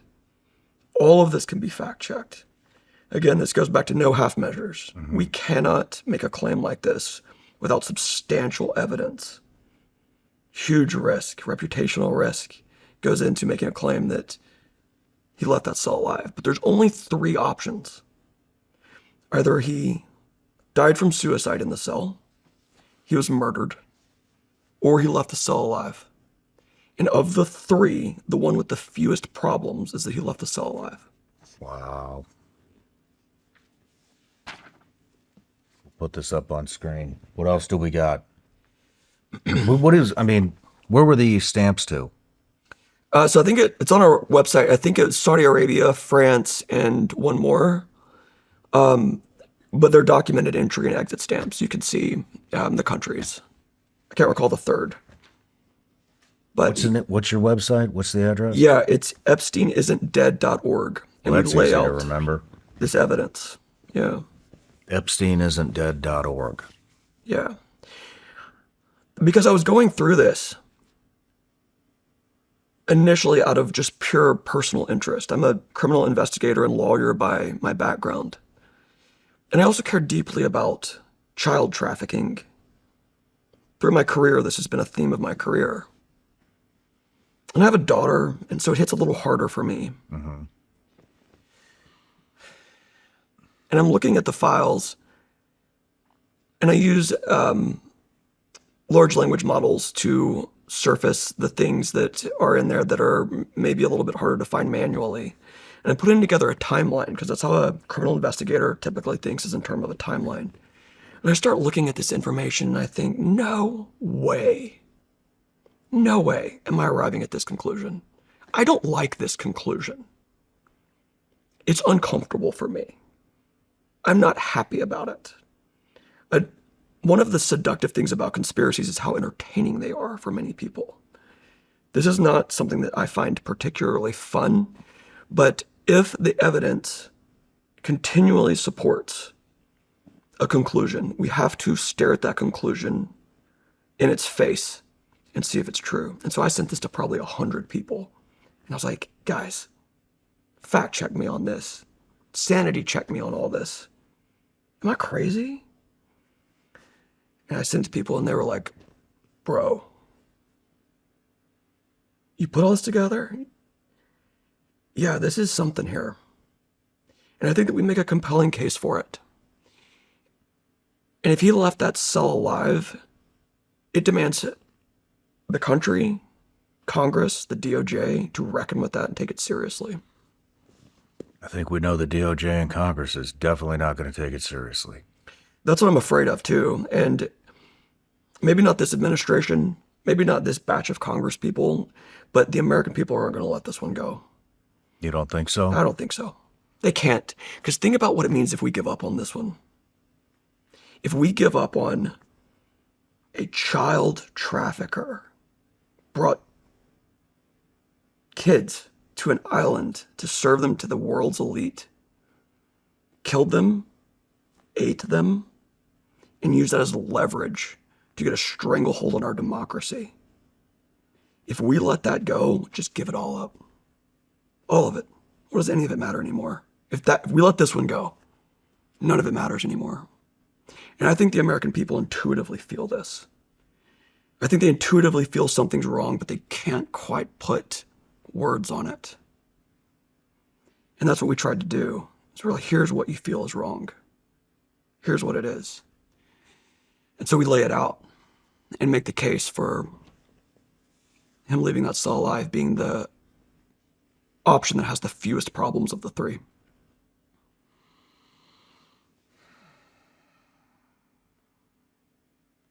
What else you got?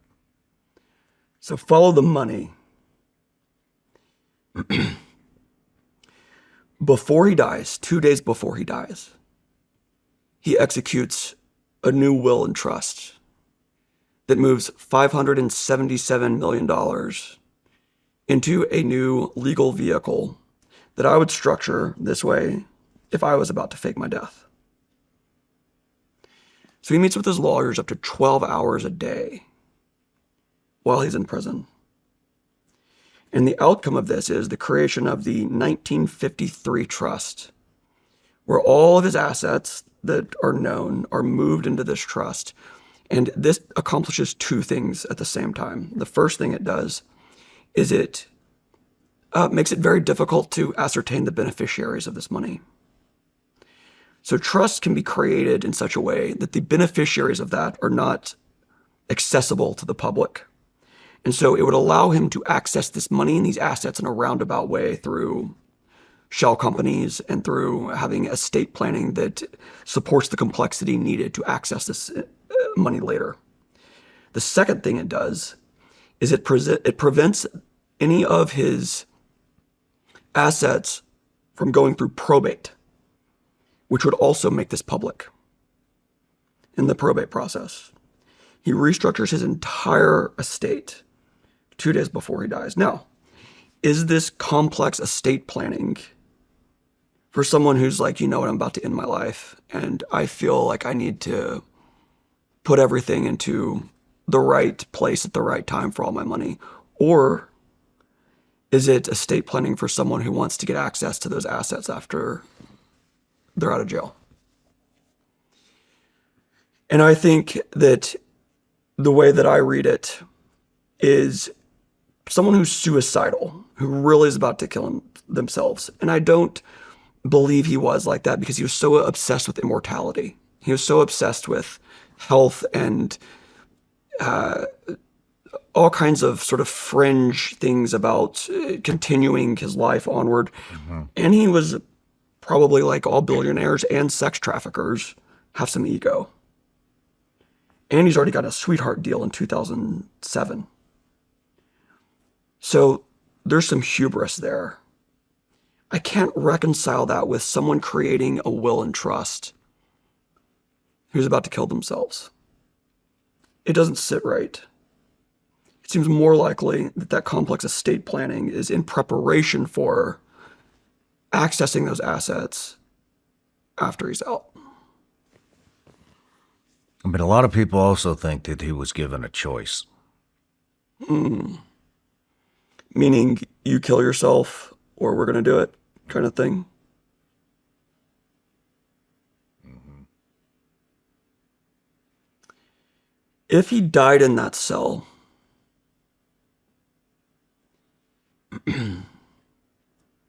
it doesn't explain his escape plan. You seen this? No.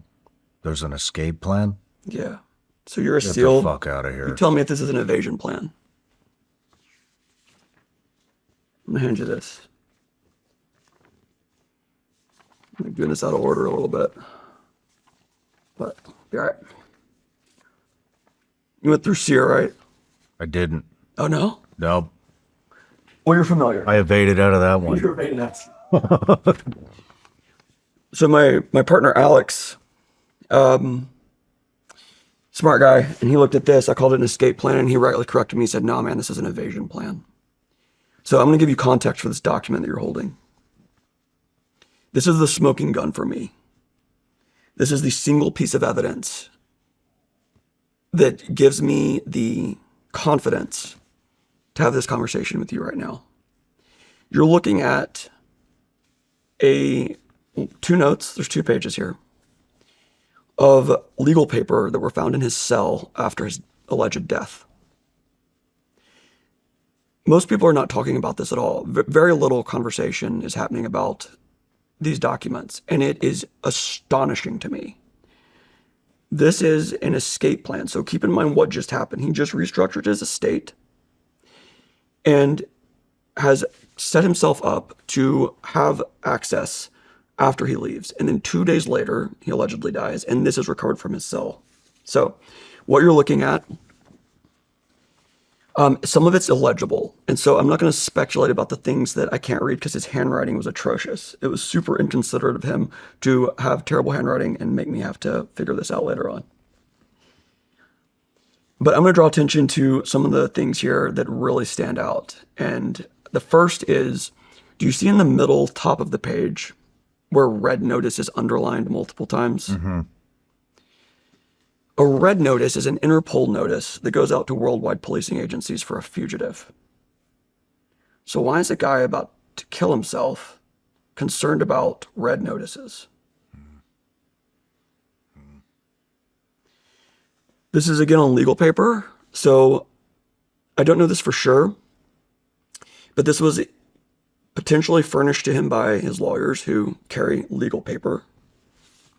And not the note as it exists now, but that's where he got the paper. So were these conversations happening with the people that were there providing legal counsel to him? I don't know. But it seems to be, based on the time frame, they're pretty close to each other for when these would have been written. The next thing that really jumps out at the top right, next to that $sign, it says what I believe to be blackmail. See the $sign there in the top right? Yeah. Next to it, that word looks like blackmail to me. Yeah. So what's happening? If he gets out, he's thinking about where to get money. If he's gotten blackmail on people, that's pretty easy to be like, hey man, you need to just wire me 10 grand, 100 grand, $1 million, whatever leverage he has to get access to money. Because you got to figure out how to live while you're out. And maybe he doesn't know what he has access to. I can't read the word above that. I don't know if it says bounty. So I'm not going to speculate further. But beneath it, it definitely says guards. Guards are a problem. If you want to get out of a federal prison, you got to deal with the guards. And we can talk about the guards in a little bit. But he's for sure worried about the guards. And then there's some things in between, but I can contextualize the things in between based on the drawing that you see there in the middle right. What does that look like to you? Are you talking about this? This right here. Yeah. Down here. Yeah. Looks like some sort of a compound. Yeah, it looks to me like an airport from overhead. And it looks like an airport because of the word Brad. So Bradley International Airport is a small regional airport that's 2 hours away from the Metropolitan Correctional Center. So the nearest small airport. And if he's going to fly out of there, it can't be through LaGuardia or JFK for obvious reasons. It says jet right here, too. Right. It looks like it says Nigeria above that. That's right. So above it, and we know this is an airport because it says Bradley International Airport would be a great airport to go to if you don't want to deal with customs and you want to have access to the services expected of someone who has a lot of money. So private hangars, private runways, it has these things.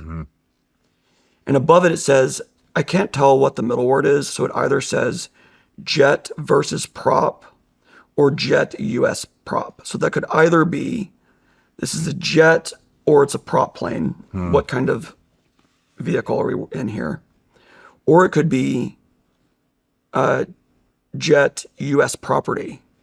Is he flying out on a US plane? Because that would have obvious risks carried with it if he's escaping on a US controlled aircraft and tail number.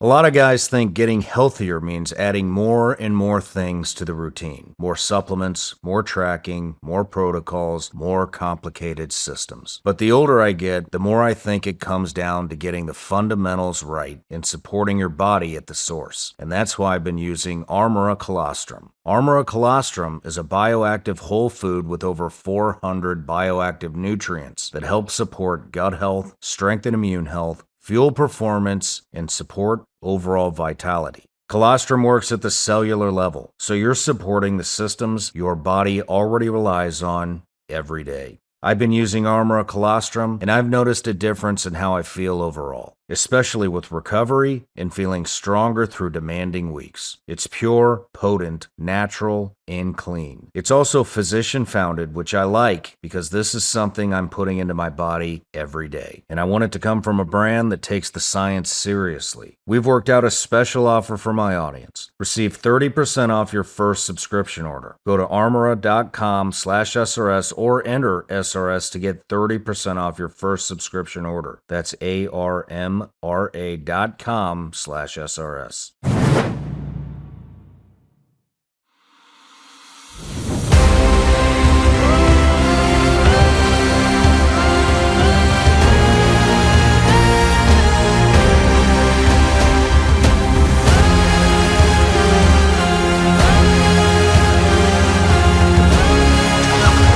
See you later. World's tallest building. What do you think, Shawn? We're high.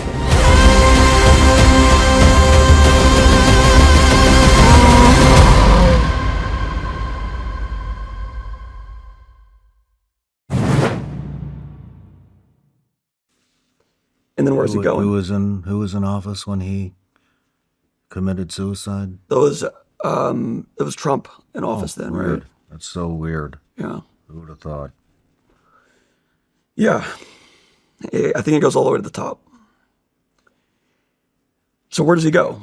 Well, we don't know. We can only speculate, but we can see that there's intent here based on these locations that are written. Above jet versus prop, now I'm kind of walking you back up the page. It says Nigeria. So that's probably an okay location to hide, I'd guess. No one's going to look for Epstein in Africa. Would Qatar and Saudi Arabia be locations? I mean, they're very friendly. Access to money. Associates there, for sure. We know that. So the Q and the SA next to Nigeria could indicate other locations that he's interested in. And then to the left of that, it says gangsters. See that to the left of the Q and the SA? Yeah. I don't know what that means. But I would imagine if you're someone like him, you're willing to make a lot of friends with a lot of people, not all of them good people, who can get you the things that you need. Gangsters are people who can be fixers for you and not ask questions. So that's a logical person to ask, or group of people. And then there's a lot of other things on here that I just don't know what mean. And it would be This looks like a U.S. map. Yeah, up here in the middle left, yeah. It does. It looks like a U.S. map. Someone said a cow. Looks like a cow, too. It does look like a cow. What do you think this is, the redacted portion? I have no idea. Beneath it, though, it says computer, and then something illegible, and then question mark, and then VI, which I'm assuming means Virgin Islands. Palm Beach. Oh, that's right. Palm Beach, the PB. PB. Yeah. It's got to be Palm Beach. So computer, Palm Beach, question marks, VI, Virgin Island. And above that it says G. That's what he called Ghislaine, is G. So he's thinking about Ghislaine and computer or multiple computers in Palm Beach and Virgin Islands. And I'd be pretty worried about computers if I were him too.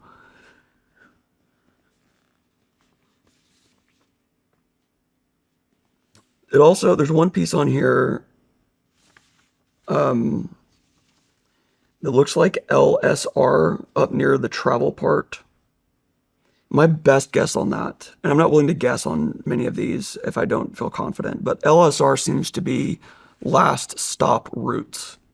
So my understanding is in aviation, this is a term indicating a airfield that is the last on a connecting journey, that to get to that airfield would mean it's relatively remote compared to other airfields and likely has less immigrations and customs restrictions. That's where I'd want to go if I'm trying to evade.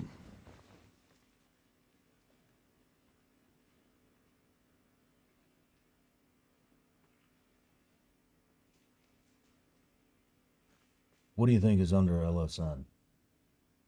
Looks like it says Muslim, maybe? It does say Muslim. Maybe Asia under that? Yeah. I can't make out that third character. Above it, it says Muslim. And so I would imagine that Muslim nations would be potentially easy to hide in. Find a remote area and hole up somewhere. You're not going to be looked for in some of them. That's entirely speculation, but it does say Muslim pretty clearly. Why would he have written this all down? I thought that too. Why write all this down and then leave it in the cell?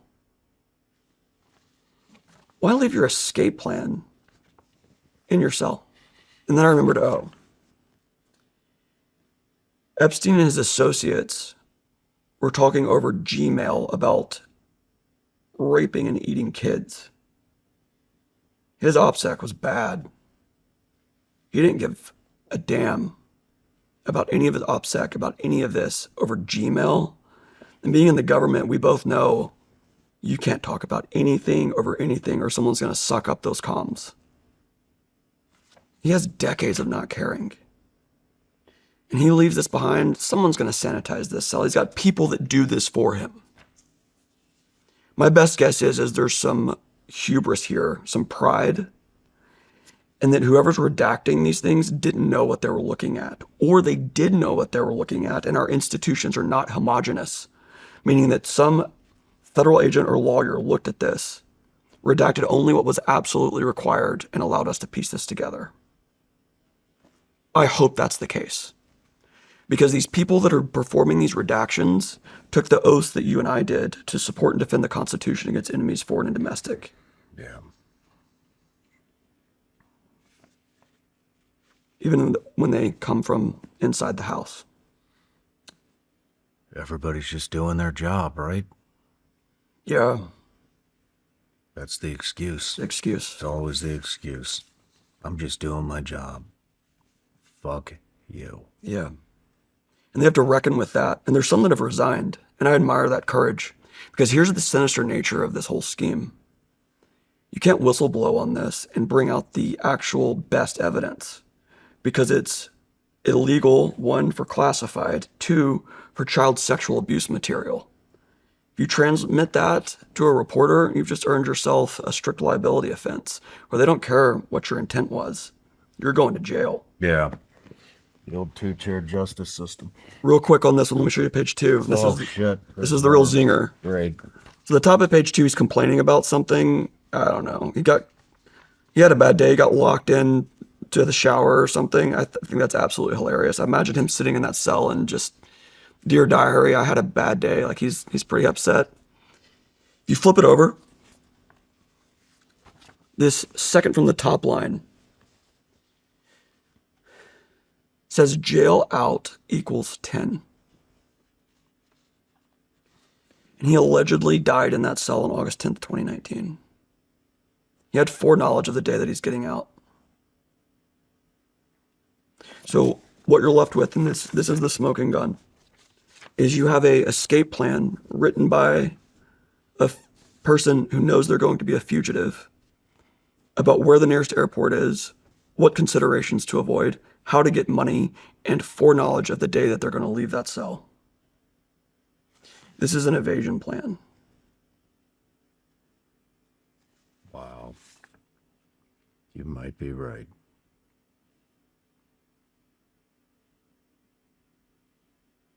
Someone who's going to kill themselves doesn't write this down.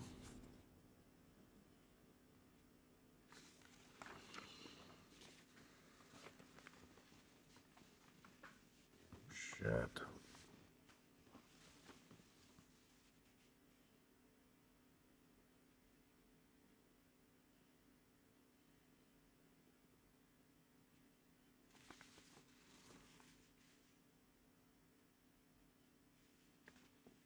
Do you think there's any chance this could be a psyop? Yeah. There's layers of psyops here. Top to bottom. This could be a psyop. For sure. What I can't reconcile this, and I've thought about this, is this disinformation. I guess that's always possible. But when you take the totality of it all, this piece into the larger picture that it paints, it makes the most sense that he left that cell alive because of the other mistakes that were made in this cover-up and the post-prison signals of life. And each of these pieces by themselves don't have equal weight. It's up to the reader to make decisions about which ones weigh the most for them. But you can put mathematical modeling on these and apply objective standards to them. And this has been done. And we're going to put up this mathematical model on the website for people who have PhDs in statistics to evaluate. But what we've done, and this is my good friend Nick McKinley, who runs a nonprofit called Deliver Fund, who does amazing work in the counter-trafficking space. Former CIA guy, PJ, hero by all accounts, rescued many kids from the horrors of that industry. I'm aware of him. Yeah. He did a mathematical model on this. And he looked at this and he said the smoking gun for him was the statistical odds of this being possible. And he took the 14 largest anomalies.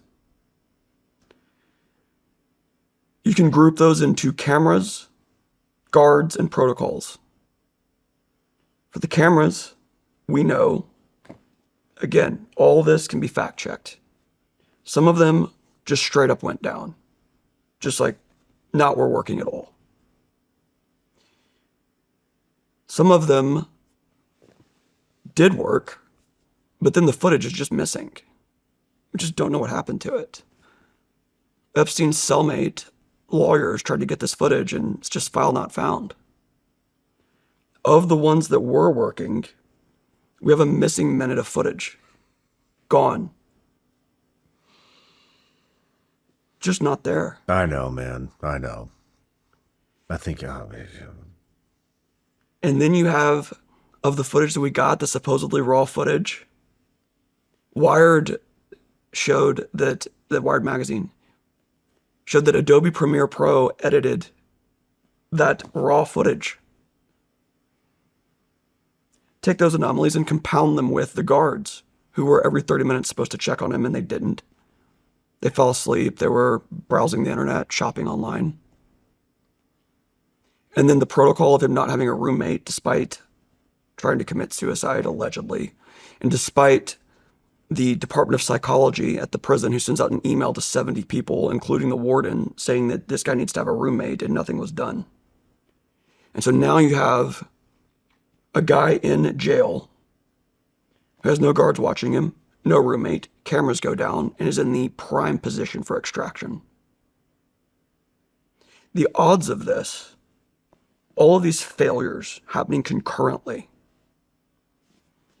based on this model that we're going to allow people to scrutinize as much as they want and argue with us about it, is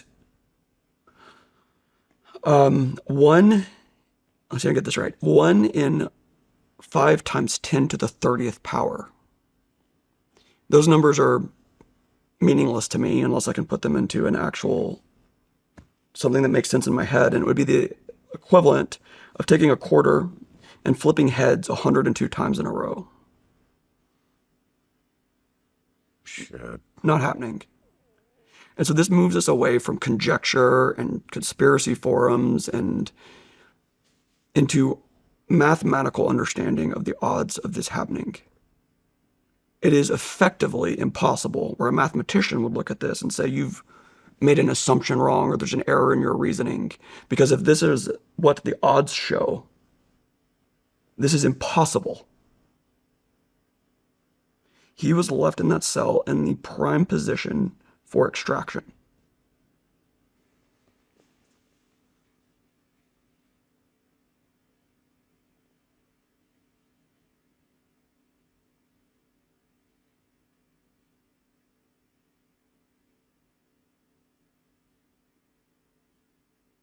Why would anybody else want him alive? What do you mean?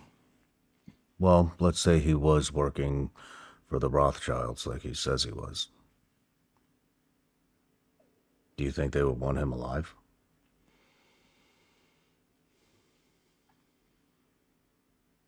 Why the fuck did they even arrest him to begin with?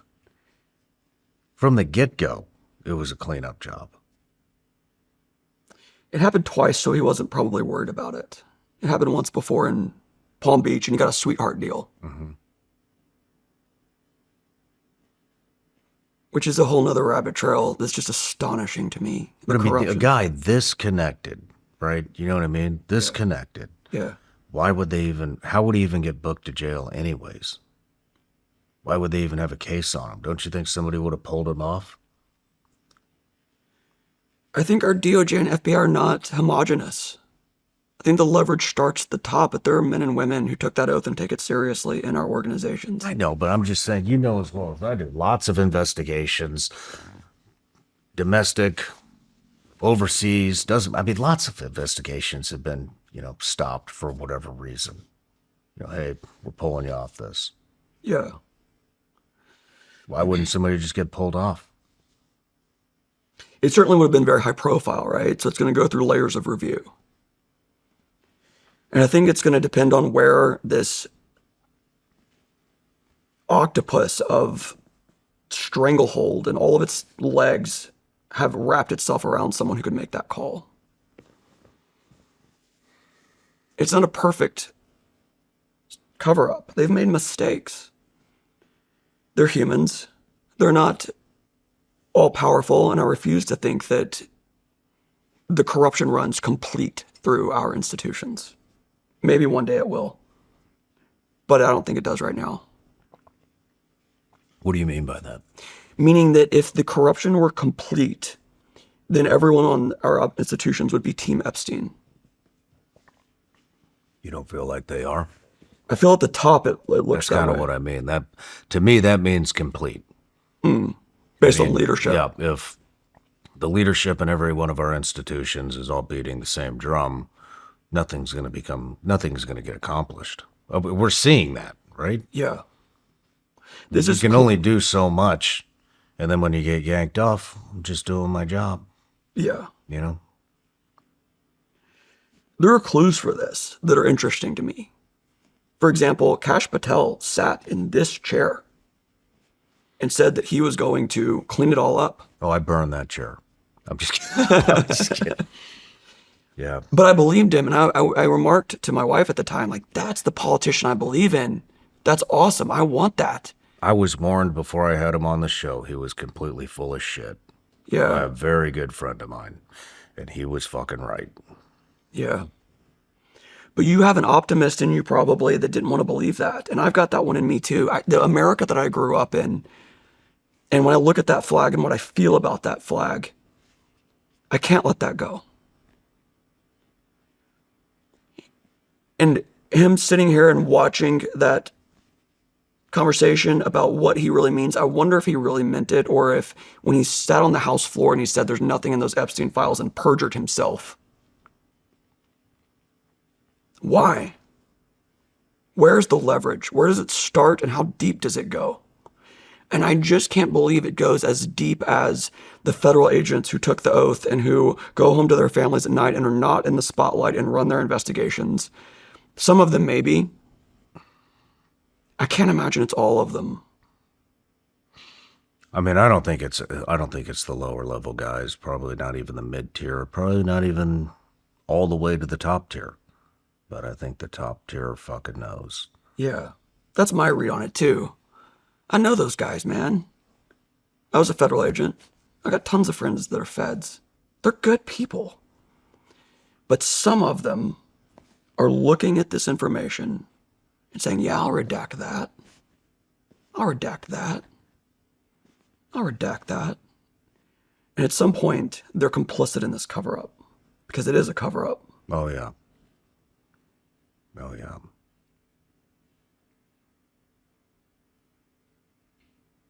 What are you hoping to gain by doing this?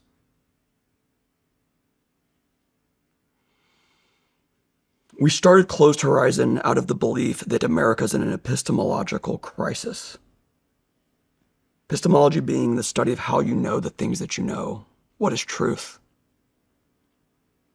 We're lied to constantly. Constantly. There's a new psyop every day. We deserve better psyops. There's a new one every day. Deception, lies, coming from the White House, our institutions, corruption, AIPAC buying our government seats. Look what happened to Massey. Everything's a fucking lie, man. It's all a lie. It's all lies. Everything. I just did this episode with this guy, Pete Blaber, Delta Colonel. And we went over a whole slew of lies of just Naval Special Warfare is propping people up like heroes and passing out awards. And I mean, I'm pretty sure you know about this shit. Yeah. And that's, yes, even though people that I know died in those events and were killed and they were fighting for the country. I mean, that is so, I hate to say it like this, but that is so far. It's just not as significant as what we're talking about right now when you're talking about people eating babies and raping fucking kids and blackmail and our government is run by a shadow government. Yeah. I mean, but I mean, we lie about that shit. Yeah. Did you see the It's email fucking crazy. that was sent to Ghislaine asking if she wants to be on the Shadow 9/11 Commission? No, I didn't see that. She gets an email. You can dig it up in the files We'll inviting put it her up on screen right now. to be on the Shadow 9/11 Commission. And here's what's interesting about the files. You want to get into corruption? There is a canyon of missing files between 99 and 2002. Nothing came out in those years. Well, what happened in those years? You have both 9/11 and the dot-com crash.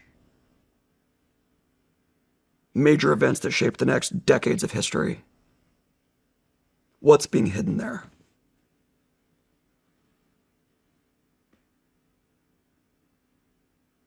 What do you think's being hidden? I think that what we've been told about some of those events is really uncomfortable and not true. And it would create a existential crisis for a generation of Americans who fought, bled, and died overseas. Because they looked at those towers being hit and they said, this cannot stand in my country. I'm going to serve my country honorably and I'm going to go fight over there, because they saw what happened there. And I don't think it was what it was what was portrayed to be.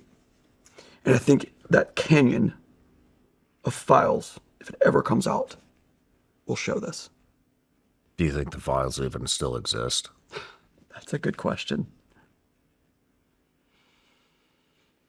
I hope so. I hope they do. You gonna watch the big UFC event tonight at the White House? The big fight? Yeah. July 4th? That's what we're all worried about, right? The fucking UFC fight. your bread and circus. Here, take your bread and circus. Shit really is biblical, man. It is. It's a war of good and evil. And I knew this was a war in good and evil when I saw the darkest thing in the files. I used to think that this was a criminal organization that was very sophisticated. And it is. But it's deeper than that. This is a good and evil issue. There was an email. I gotta be careful. There was an email between Epstein and an associate, and it's redacted who this associate is, where Epstein recounts how a girl told him that she believed while in her bed that God protected her and that Jesus was watching over her. And then he says, whoops. And the person replies, you should dress up like him, being Jesus, the next time you see her.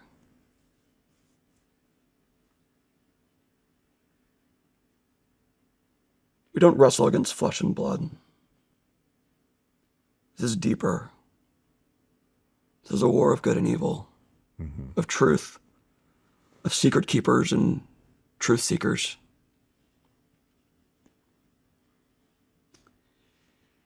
And I think that if we don't get it under control, we're a generation away from losing the empire. Because we care about it, but you ask the next generation coming up, you ask Gen Z, and a lot of them don't believe all the bullshit, which is cool. They don't believe what the legacy news media is telling them. They're like, man, all that's just lies.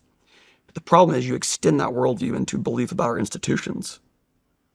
All of it's corrupt, all of it's lies, I don't believe in any of it anymore. Then you get permission to do this forever without consequence. Yep. The people who grew up like we did are the last line against this. And it is more urgent than people realize.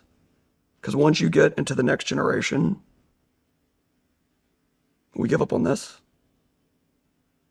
it's over. I know. I know. But these people make mistakes. This isn't perfect. The people that have done this conspiracy, and I'm okay using that word because this is where the evidence takes me. People have called me a conspiracy theorist in the lawsuit against us for trespassing, and I don't give a damn about trespassing. Not one damn about it. I got to correct Ben on two things. I love Ben, but I am an actively barred lawyer. I'm a barred lawyer with an inactive license, and he was very generous to me and just said that if they got caught, that they would have to worry about a trespassing charge. I don't give a shit about a trespassing charge. We are going to figure out whatever it takes to get to the truth on this matter. And they make mistakes. Here's another for you. So, let me give you these two documents. Oh, hold on. Yeah, these three documents, which we'll cover real quickly. But I think you're going to find this really interesting, Shawn. So, the first one is this one labeled page 6 at the top. Here. This is a page from the medical examiner's autopsy of Jeffrey Epstein. And the top line, the first full sentence, says the prostate is slightly and diffusely enlarged with marked enlargement of the verumontanum. I don't know what that is. So this is her observation.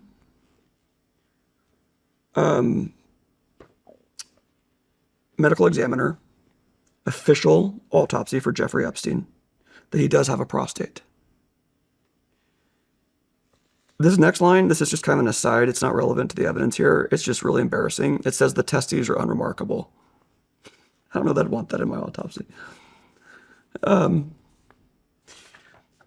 So she makes this position that there are there is a prostate. This next document is a deposition. And he's asked the question. He's asked a series of hypothetical questions. You can have high testosterone and still have a need for a Viagra because you don't have a prostate, right? And he says, correct. Seemingly indicating on face value that he doesn't have a prostate. Now, there's controversy over this because people make the argument that the you in that sentence is the royal you, meaning sort of a general question about someone's medical condition. Okay, fair enough. But the next document is a LabCorp record. And he has a series of LabCorp records and other medical records, as well as intake forms that begin as early as I could find as 2012, maybe, where he's having problems with his prostate, his testes. There's some kind of urological problem that he's having. And so he's visiting a urologist. And at the bottom of this, and highlighted, it says, serum PSA should decrease and remain at undetectable levels after radical prostatectomy, which is the removal of the prostate. So in his deposition, he remarks that it'd be correct. This is what to expect if you don't have a prostate. In his LabCorp record, it seems to be a document indicating either pre-surgery or follow-on, or at least some kind of analysis for what the condition of his prostate would be like, or his PSA and urinalysis would be if he didn't have a prostate. But the official finding in the autopsy is that he had a prostate. And based on all of the other records that look at his medical history and things that his associates sent him, it appears he most likely had prostate cancer. And I know that because his associates would send him medical journal articles about the state of the art of prostate cancer, vaccines, cures. There were 132 records if you search prostate cancer in the files. He also had a health coach that he seemingly donated a lot of money to, who was sending him articles about, or referencing an article for him to go look at about being recovered from stage 4 prostate cancer. So these three files in and of themselves are not entirely determinative about the condition of the prostate, but it's a valid open question about whether he didn't have a prostate and the Office of the Chief Medical Examiner didn't track that. And it wasn't his body on the table. Wow.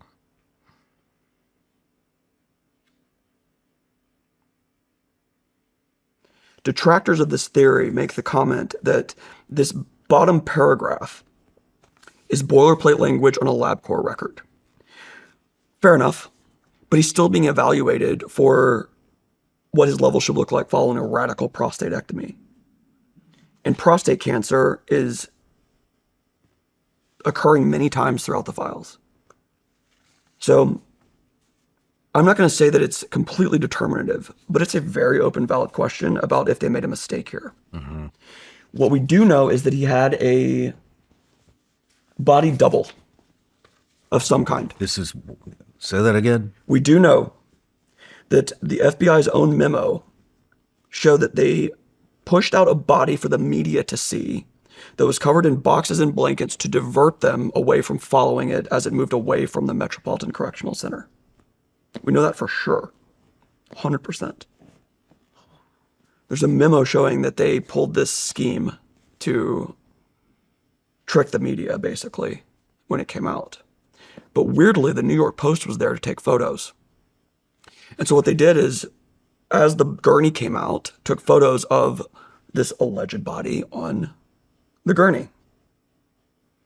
From the FBI memo, they say it was boxes and sheets. The New York Post took photos of somebody.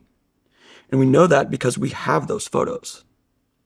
And what people went back and did is they compared the photos of him on the gurney to his mugshots and compared the ear and the bridge of the nose. And if you look at the cartilage of a dead person. It's not going to change that much. Like their face is going to change, the way that the body carries fluids. They'd look different, but your cartilage doesn't change right after you die. So you can see for yourself the difference between even just the nose. One of them is him dead, the New York Post photos, and the other is him alive, the mugshot. The bridge of the nose is curved on the dead body, and it's more straight on the mugshot. The ear is interesting because you can identify a body based on the ears. We have unique shapes of our ears, kind of like a fingerprint in a way. And the version I'm showing you is in black and white. In color, this is more evident, but I didn't have a color printer. No one has printers anymore. Put the image up. Yeah. You could see the comparison of the ears. It's not the same ear. So who was on that gurney? Because based on this, unless something really crazy happened to his face after he died, which I guess is possible, that's not his face. Wow.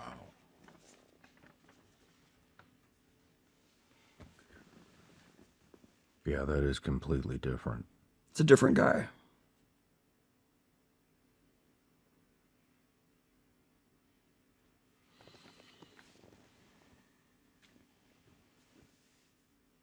So you put all this together and you look at it and you think, am I crazy?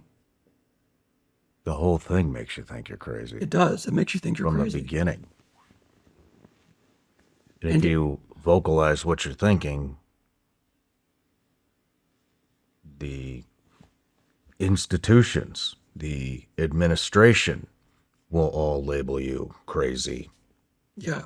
low IQ, CBS News conspiracy theorist. covered an article on us. Say that again. CBS News did an article on us, legacy media institution. I think the reporters that we talked to were good people. I think it once it hit an editor desk. It said, oh, this has all been debunked. None of this has been debunked. None of it. It's lazy. If you can't contend with the facts, you smear me and Ben. You paint us as crazy conspiracy theorists. You do lawfare, sue us for civil trespass. Anything but contend with the evidence itself. And I think this is part of the playbook. And the enemy is more sophisticated than we realize. I fell for some of their tricks, hook, line, and sinker. And the most clever one is the controversy that began right after he died. There was an autopsy that was performed, and the conclusion of the autopsy says, this is death by hanging. Official narrative. At the same time, his brother Mark Epstein hires a forensic examiner to look at the results of the autopsy. The forensic examiner says, well, hold up. This little bone in the neck called the hyoid bone, if that breaks, that's more consistent with strangulation. And now this controversy begins between he killed himself or he was murdered. From the jump. You Now, think that was manufactured as well? If I'm wanting to take my kids to dinner, as their dad, I say, hey, do you guys want to go out for steak or sushi? Mm-hmm. Mm-hmm. And you know what they do? They bicker like 9-year-olds. Mm-hmm. Normal 9-year-old stuff. Steak, sushi. I don't care. I love both. They're both great. But I've controlled the narrative. And what they did is brilliant. They controlled the narrative on this because they knew the official statement would be rejected by people who don't trust our institutions. Immediately would be rejected. The number one global pedophile dies by suicide as the first suicide in 21 years, the Metropolitan Correctional Center. First suicide in 21 years. They know damn well that people are going to say, no way. We're not that dumb. So what happened? Well, the forensics examiner says, oh, this was suicide by hanging, and I fell for this hook, line, and sinker. It's like, clearly he was murdered. Clearly. It's a false choice. It's a false choice. The third option, it's entirely valid. Like with my kids, there's a lot of other options. All their favorites, Chipotle, Chick-fil-A, whatever. Tons of options. But I narrowed it down to 2, gave them 2, and made them fight over which 2. So you've seen this in a near decade of memes now about Epstein didn't kill himself. Yeah, he didn't. He left the cell alive. That's the third option, and they controlled the narrative from day one. Brilliant move. Shit.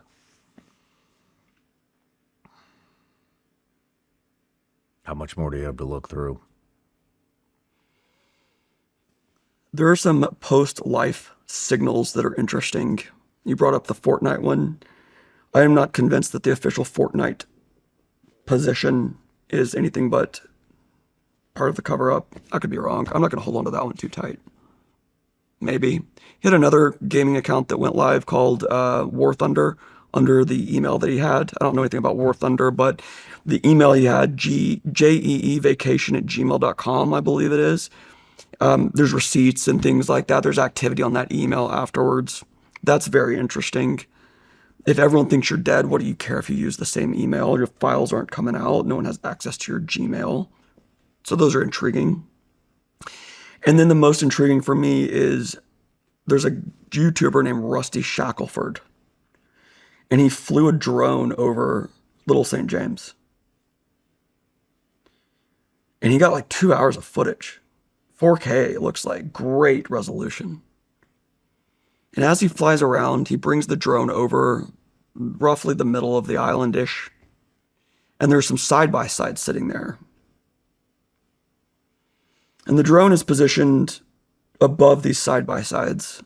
And there's someone in one of the side-by-sides in the driver's seat who leans forward and looks up at the drone and then goes back in that side-by-side. And that person looked like an older gentleman with gray hair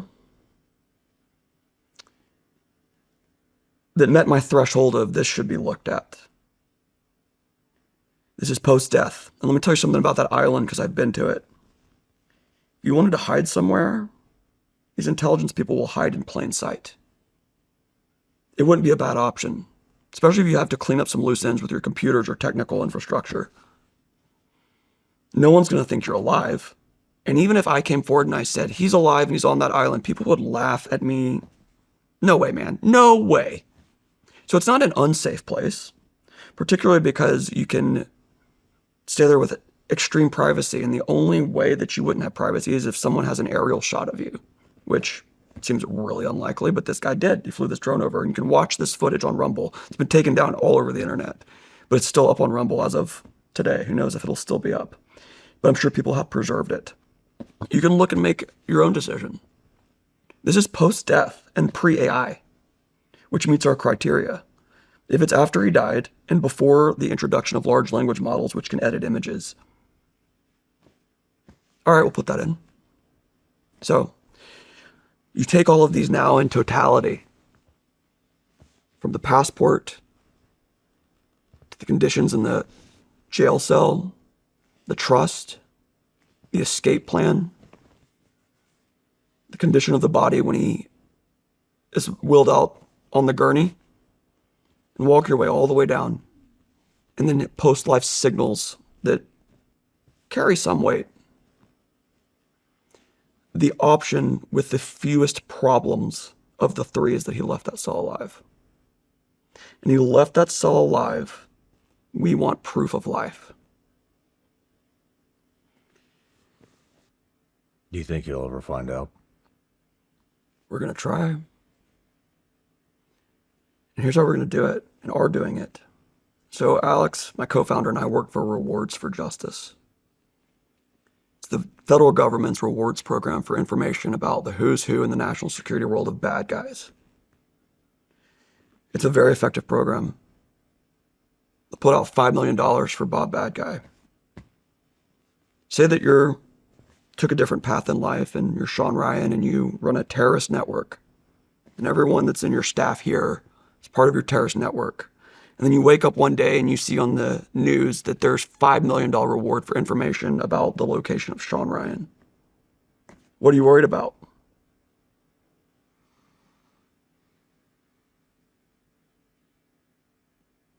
A lot of things. Yeah. You're worried about everyone that knows your eye color, your plate numbers, where you bed down. It creates incentives for betrayal within your network. It also restricts your freedom of movement and closes your horizons. You can't travel anymore. You can't be on planes. You can't be jet setting. You can't be driving around past marketplaces, going to see your associate friends. It makes the enemy adjust their TTPs. We don't have $5 million, but we do have is a lot of people that are mad about this. And we started the reward pool and put in 40,000 of our own money, and people are contributing to this reward pool. If we're wrong, and I'm willing to be wrong, in fact, I would prefer to be wrong. I take no satisfaction in being right about this. If we're wrong, every dollar in that reward pool goes to Ben's organization, We Fight Monsters, to help people in trafficking and addiction. Every dollar. If we're wrong, and we can't prove it.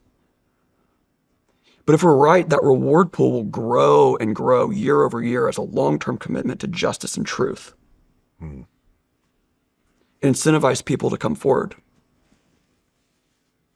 And if people have proof of life, we want direct observational evidence, not open source. I mean, Ben is doing the open source side.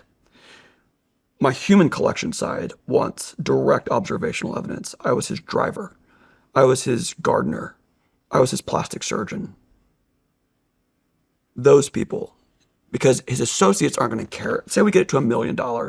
Say some crazy person watching this who has a ton of money says, I believe in this, and puts in $10 million. His associates don't care about that much money. They don't care. But you know who would care? Or all of the logistical parts of his life that have people that they're required to hide someone. Gardeners, security, drivers, maids, plastic surgeons. People that know. And this is not a fringe belief that he's alive among his people in the Virgin Islands and people that, went to high school with him, survivors of his crimes. So you build a reward pool big enough, it becomes expensive to stay silent. Mm-hmm. Where do people go for that? They can go to epsteinisn'tdead.org, read the evidence, make your own conclusion. If you believe in this and you think you'll let that cell alive, consider the reward pool. The other thing that they can do is go to closedhorizon.com, where we've created a marketplace for truth. We are tired of being lied to about everything and constant deception. Mm-hmm. Tired of it. There are questions that matter and are dangerous questions. If I'm right, this is a dangerous question. Closed Horizon allows anyone to create a campaign and fund it like GoFundMe and pay sources for information. Whatever your question is. There's other questions out there that are dangerous questions. Who really killed Charlie Kirk? It's a dangerous question. They don't have to be big questions. They can be little ones too. Who really killed JFK? Who killed JFK? These are big ones. Where'd those files go? I mean, we were told they were going to release those files, right? Yeah. He campaigned on that, right? Trump did? If my memory is correct, yes, he did. Why is everything a lie? This is what I mean by an epistemological crisis. We have become accustomed to being lied to about everything. Yeah, I know.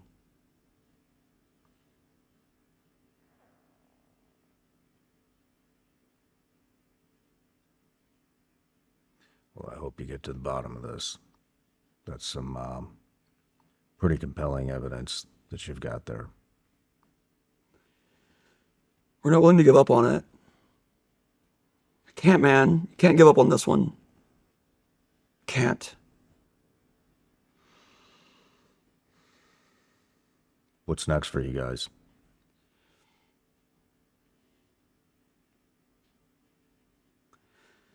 The other way that people can help here is we're calling for an Epstein Truth Commission. And if any members of Congress have the courage to reach out to us, we believe that there should be a Epstein Truth Commission, like there was a 9/11 Truth Commission or 9/11 Commission and a church committee after the JFK assassination. Now, there's problems with those, sure. But the FBI has fully abdicated its duty to investigate this. Completely. There's no reason that Ann Rodriguez, based on my reading, shouldn't be charged under the Mann Act and the sex trafficking statute for procuring people and bringing them to the islands for illegal sexual activity. That's a low-hanging fruit one. That's the island manager, not a billionaire. That's an easy one. That's the sacrificial lamb. Brought people to that island for the purpose of illegal sexual activity, harbored and transported for child victims for commercial sex. Something of value was exchanged for a sex act.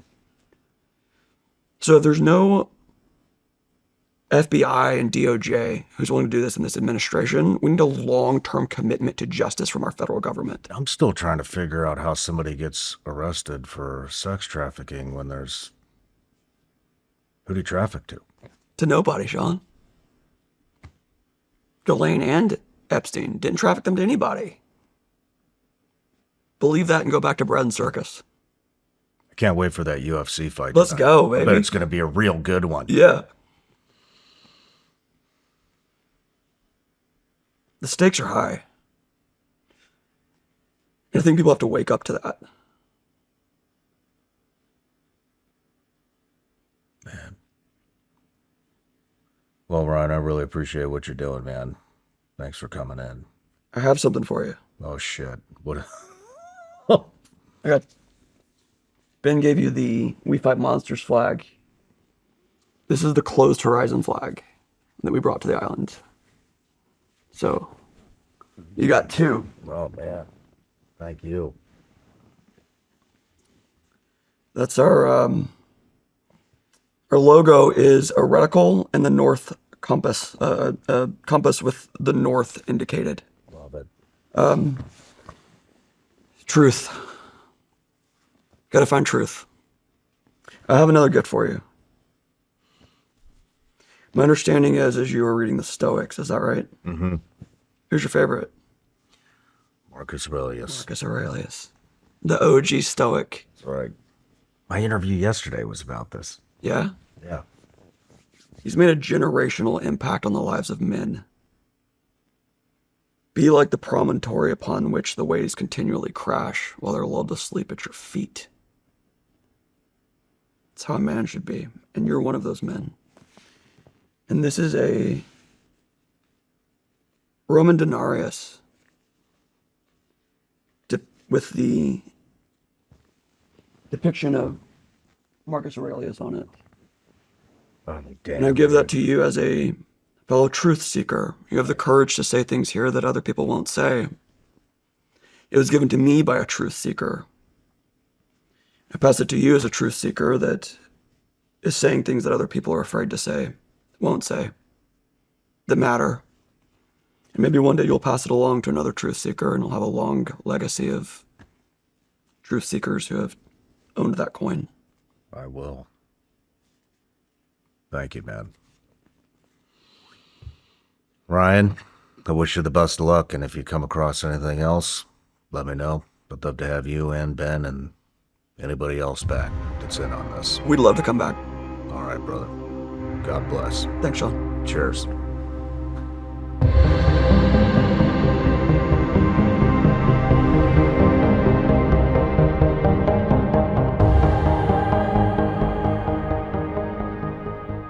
No matter where you're watching the Shawn Ryan Show from, if you get anything out of this at all, anything, please like, comment, and subscribe. And most importantly, share this everywhere you possibly can. And if you're feeling extra generous, head to Apple Podcasts and Spotify and leave us a review.